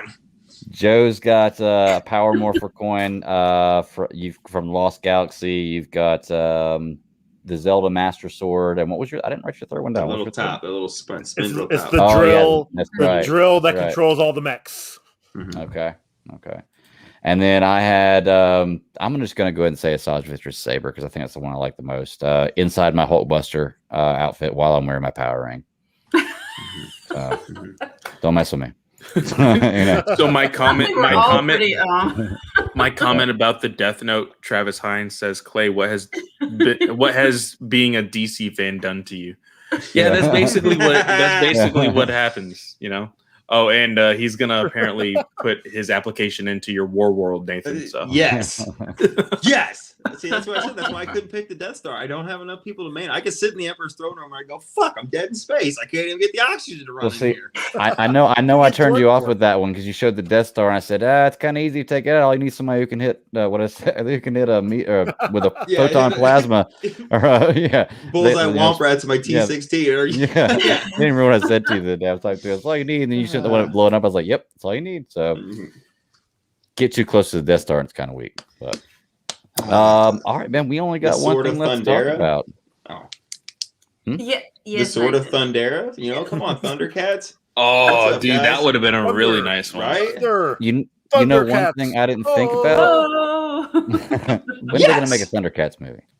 They're working on it. They've been supposed to for a long time. Yeah, for a long time. Yeah, I know. Dude, that new TV show turned them off. I wanted to grow up in Chitara, so I'm like, hey, I'm right here. All right. Well, that was pretty fun, y'all. We'll have to come up with some more activities like that. I like thinking on our feet like that. I think we're going to talk about some Attack on Titan. That's all we got left. So, Joe, have you seen Attack on Titan? I've only seen the first episode, like, ever. Okay. And then it's not that I couldn't get into it. I just never had time. I hear. So I will tap out on that one then.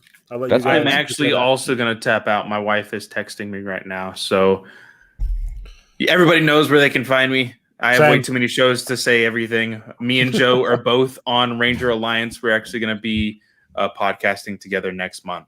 So be on the lookout for those episodes. Yes. Cool, dude. Double trouble. Yeah, I know Clay had seen Attack on Titan because, like, you must have been listening to Super Civil Servants from last week because you messaged me the other day. You're like, hey, when you get to this point, let me know what you think about this character. And I was like, okay, you must have heard what I said.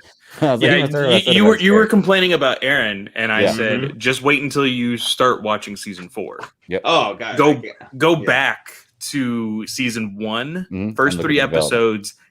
After you see the first 3 episodes of season 4, complete change. Oh, but I guarantee it. Yeah. With that, Aquaman's Trident was another good one too. You can control the 7 seas. Oh yeah, Aquaman's Trident. That's true. Killer weapon. Yeah. Sorry, go ahead. That was my Clay.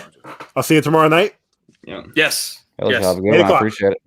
All right. Peace out, guys. Bye, guys. Later. All right. And then there were 3. Sarah, have you watched Attack on Titan? No. She said no. I'm telling you, I suck. It's all right. Well, no, this is one that Nathan sprung on me. Yeah. Me and Nathan were just talking on Hulu. Okay. Yeah. Me and Nathan were just talking one day, and he was like, "Dude, you've got to watch this. You've got to watch this." And I think you said it for like 3 weeks in a row. Like you told me, like at least once a week, I got to watch this. I was so engrossed. Yeah, and then I remember my daughter talking about how good it was. I was like, "Okay, I'll give it a shot." And I watched the first 3 episodes. By last week, that was the time we recorded. Really enjoyed it. Certain things I didn't like I didn't like the main character, bothered me, but I know it's the first 3 episodes. That's going to change because there's 25 episodes a season, and there's 4 seasons. So 25 in the first, 12 in the second, 21 in the third. Okay, but there's quite a bit for him. And I think 16 in season 4 so far, but I don't know if it's over or not yet because it's only subbed, and I'm not a sub, I'm a dub, so whatever. This might be something my kid would like. That's going to be on our first T-shirt for our 100th episode. I'm not a sub. I'm not a sub. I'm a dub. That's going to be on our first T-shirt. 100 episodes. Print it out. That's right. But yeah, man, I'm absolutely loving this. And I thought about using the ODM battle gear for my weapon, but I was like, well, with the Hulkbuster gear, I don't really need any of that. No, you don't.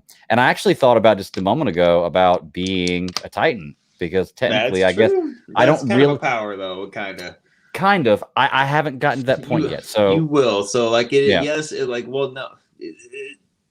If we're splitting, I don't know when you get into it because it's kind of splitting hairs, but kind of not. So yeah. Well, I mean, and that's basically from where I've gotten to now. I've gotten to I'm through 9.5 episodes. Like I'd stopped 9 middle of the way through it, but it's basically episodes. I would say 4 through 9, or maybe even 10, is one like story arc. It's basically one battle. Okay, so I'm almost done with this. Actually, I'm done with the battle. Now I'm doing the 12 episodes. The first 12 episodes are one kind of arc. If you're talking in those terms, it's kind of one arc. And then the rest of it is another arc. Because I guess I would guess with 10, 11, and 12 is kind of like the epilogue, if you know what I'm saying, of like that. But that's I would say the first 12 are an arc. If you're putting it like that in an arc, and then it transitions to the second part of the arc, or it's Okay, that makes sense. Episodes 1 through 3 is a prologue. The rest of it's the meat and the potatoes, and then you have the epilogue and all that. I could see that. So, because that's kind of where they're at right now. The battle's over. Now it's the aftermath of what the hell just happened. Exactly. By the way, and Sarah, if you're gonna start watching this, I'm only like 10 episodes in, so this is I don't know. Okay, I don't want to spoil.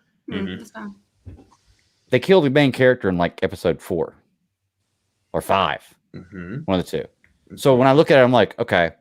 Either this stuff's done differently than I'm used to, or which is a possibility, or which is very. I was like, they may be really ballsy and just kill their main character like 5 episodes in, or he's coming back somehow. I was like, so I know he's not dead, and I knew that was probably the case. He's coming back somehow. Didn't know then how it was going to happen. I honestly thought he was going to like cut out of the Titan's stomach or something like that. Be like, oh. Then whenever I saw the Titan, I was like, that's how he does it. I'm not sure that's going to happen. But that's how he's going to do it. And they did a good job with that, man. Like I said, I kind of knew immediately when I saw that, like, okay, that's what's going on with this. I like the idea of it, though. It's going to something strange. And Aaron, just in episodes 1 through 3, he's a whiny bitch. Sorry, he is. But he's also like 10. He's 10. Yeah. He's gone through a lot. I get that. I get that. After that, it's more of the training. It's more of him being determined to do this. I start to really like him as it goes on through these episodes. And I'm like I said, I'm only about to start 10, and I'm liking him a lot more now. Just got introduced to Captain Levi. Awesome character. And I think now I see Aaron starting. The surface. Oh, I know. Because my daughter said that's her favorite character is Levi. And I just got introduced to him. And he does seem pretty cool. That seems like the direction or attitude Aaron's kind of going for like, he's going to be like that. Because this guy's a badass. Yeah. And Mikasa's backstory. Mikasa, yeah. And now you know why she's so close to him and stuff. Yeah. Wow, dude. And I love it too because the whole backstory is a complete episode that's in the middle of this whole battle going on, but it's totally separate from what's going on. You have like an episode or two of like the battle starting and them getting in trouble. Then it cuts to an episode of this where it's just her backstory and how her and Aaron came together. Then it goes back to the battle. But I'm glad it does that because now you know why she always has that scarf. Exactly. Why she always has the scarf and why she always has the never stop fighting thing. Like you get that. And it was pretty cool. Even though in her origin story, Aaron had to have been like 8, right? She might be a year younger than him, maybe. But yeah, she's been 7, 8 years old. Yeah. It was he's slaying mugs when he's like 8 years old. They both did. Yeah, they had. It was like it's crazy, man. I couldn't believe it because he's sitting there standing with a knife behind his hand. Well, let's okay. Let's they deserve it though. Yeah. They Oh, deserve yeah, it. definitely. Especially, let's back up a little bit though. So, like where we left off, you left off, Aaron, and then they were training. You're getting to know these troops and these soldiers. So, like, what is it? Episode 4, it gets to like 4 years or 4.5, whatever. They get deployed. They're going back to take back the wall. Well, before that, they had to pick what they're going to be: the scouts, the MPs, or I can't remember what the third one was. The interior police, the scout, and then Wall Rose, and then Wall Maria and shit. Yeah, okay, but and they could have been that because they were the top of their class. They were the top of the class, so like they get to pick and they go to the scouts. But like their first mission deployed, like what did you think actually seeing the ODM gear with the Titans and like you got to know these characters and some of them are just boom, boom, boom. Like what is happening? Yeah.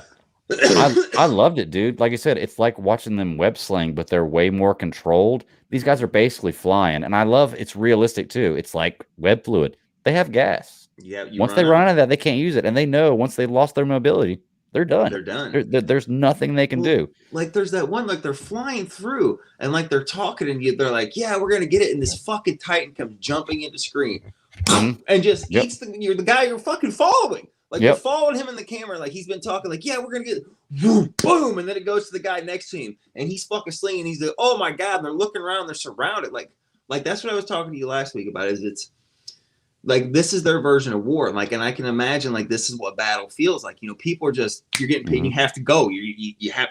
There's no time to stop or you die. You know what I mean? Like it's. So like there's just like the suddenness of anybody can go down and like you're just following and like the way these things move and go, like it's a different kind of war, but it feels so true to war to me anyway. For somebody who's never been in it, you know what I mean? Like it just right. Well, there was one thing I didn't understand about that, and they made it very clear that if you're on the ground, you're in trouble, you're gonna get eaten, they're gonna come after you. If you're on the roof, they don't mess with you. Abnormal. Well, the abnormal, okay, an abnormal. That's the one that jumped. It was an abnormal. But there's not many abnormals. Why wouldn't you just stay on the roofs? Why would you use the ODM gear to fly in between the buildings where you can get swatted a bit? Just run on the roofs. Well, they don't mess with you on the roofs.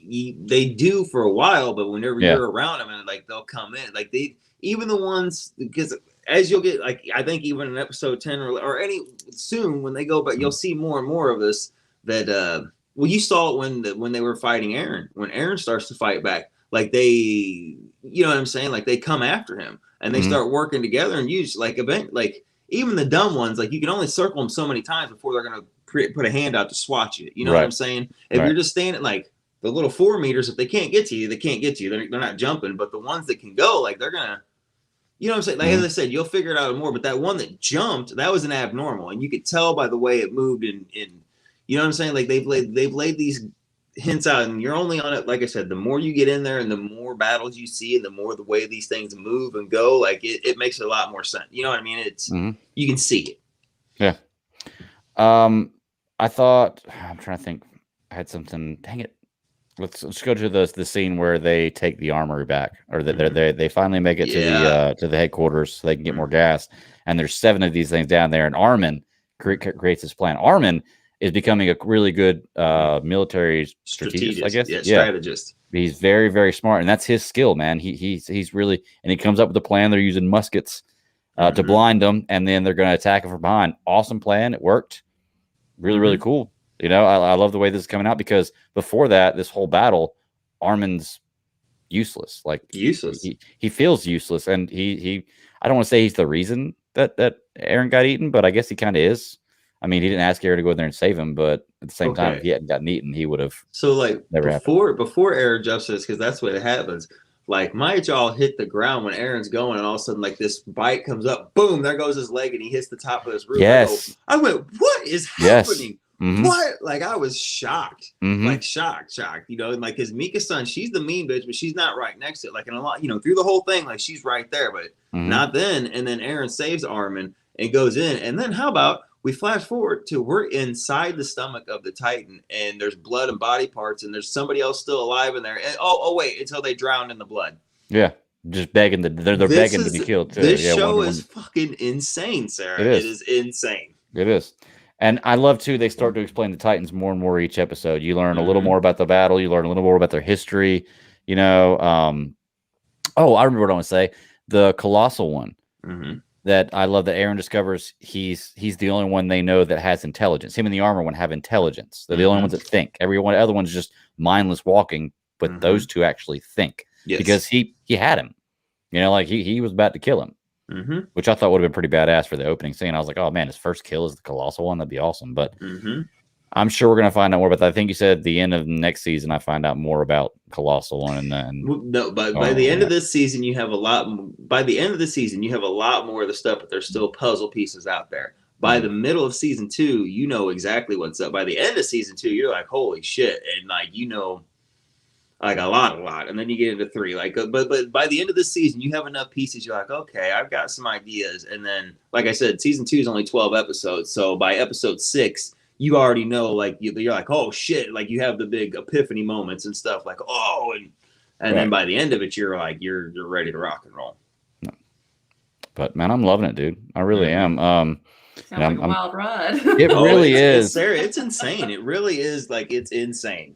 It's my heart would be pumping, and I'd be on the edge of my seat, being like, and my wife's looking at me, being like, "Calm down." I'm like, I don't know what's gonna happen in this show. Like, you just never know. No, you guys have never steered me wrong, so it's one of those ones I literally can't pull myself away from when I'm watching it. Like I'm zoomed in. Yeah, you're not looking at your phone. You're not second screen. Well, I'm watching it on my phone, but yeah. But you know what I mean? But like I'm just staring at it, you know. Yeah. And the best part about it is, at the end of every episode, they do it every fucking time. They give you just this little something. You're like, well, shit, I got to see what happens next.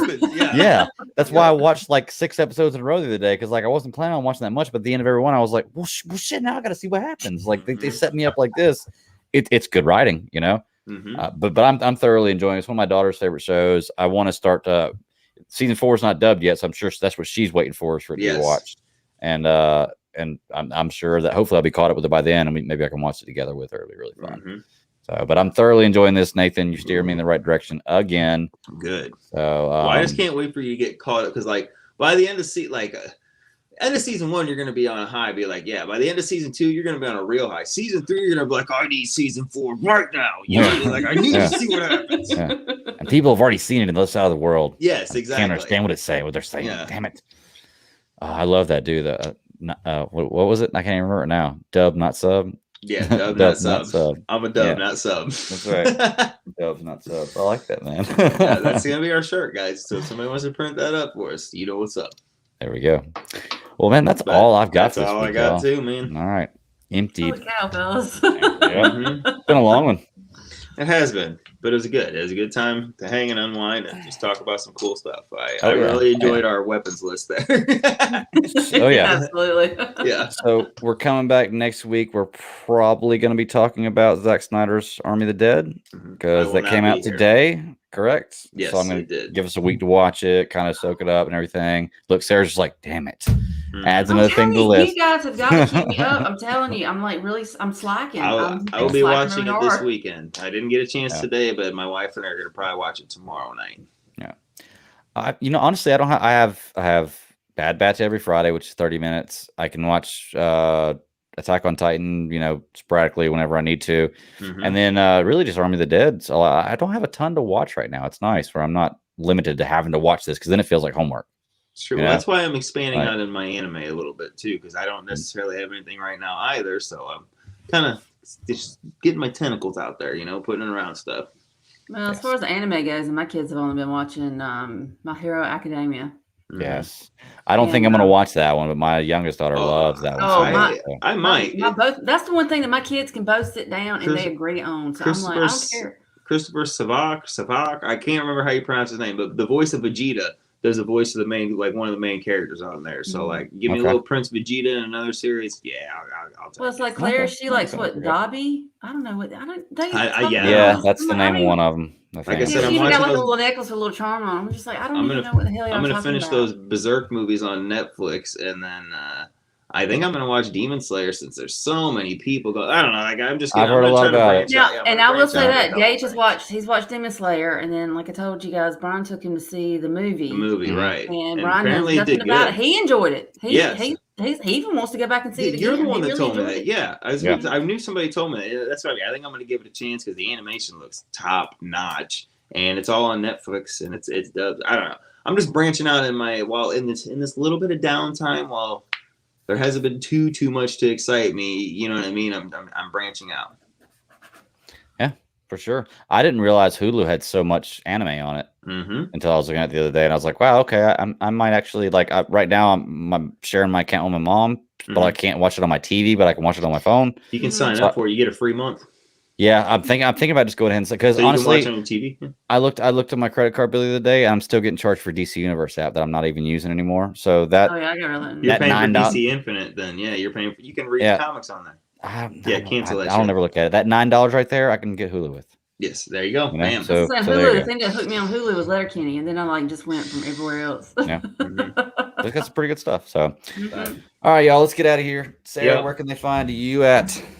Oh, you can find me sometimes on Twitter. Yeah, that's pretty much the way it is for me too. Yeah.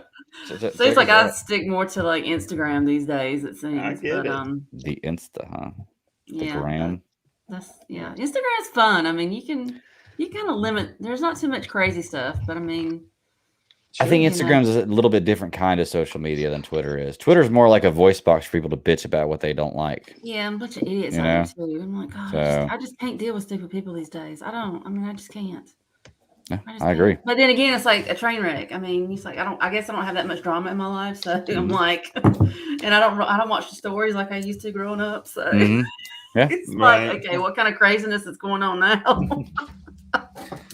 But it doesn't bother me. It doesn't trigger me. I just kind of like just keep scrolling. Moving on. Yeah, I got on Twitter the other day and I saw a conversation. I was just looking through Twitter and I saw something, and then like an idiot, I started looking at the comments and then started getting stuff. And these people started getting stuff mad, and I was like, this is so stupid. And then I went to and I replied and I started typing stuff in, and I was just about to send, and I was like, why am I doing this? I was like, why am I doing this? And I deleted it and I put my phone down and I got off Twitter. And I was like, this is why I got off Twitter. I was on Twitter for 10 minutes and I found something that made me so angry. I felt like I had to comment about it. And I didn't need to comment about it because it wasn't going to fix nothing. Somebody's page from somebody's friends, but like way on down the line. And I'm just like, I don't even know how I got there. Yeah. But I felt so much better that I made that decision. I was like, no. I was like, I don't even need to do that. It's not going to fix a damn thing. I'm not going to change their mind. They're not going to change my mind. Who cares? You know, so our little Greg's growing up. That's right. That's right. Like I think I just for the drama. Where can they find you at, Nathan? You can find me here on Friday nights at 8 Central Standard Time, and then you can find me still doing Star Wars Alliance with Katie, and we usually record that every other Sunday morning at 9 a.m. Central, and then all the other times are on your time, whatever. Yeah, I want to catch up with you guys sometime. So yes, you're always more than welcome. But other than that, I put the bun up and just roll. Other than that, you can't find me anyway. I will not be here next week. I got a little camping trip, but I will comment on Army of the Dead soon. Believe it. Hey, good deal. Be very much missed, sir. But we'll get back. So right. I'm sure we'll talk a little Army of the Dead when you get back too. But. Absolutely. And you can find me at the BatDaddy52 on Twitter every once in a while. I check it now and again. I'm not on nearly as much, so if I don't message you back, don't get too mad. Sorry. Other than that, here on Friday nights, live 9 p.m. Eastern Standard Time on YouTube. Super Civil Service. This is where the fun is. That's right. And I make appearances elsewhere some other times when I have times. Maybe some of the Geek Ultimate Alliance shows, C3 Panthers podcast, just kind of where I can fit in. So, but it's here every week. That's it, y'all. Let's get out of here. It's late. All right. I appreciate it. And to everybody out there, y'all keep pounding. Bye, guys.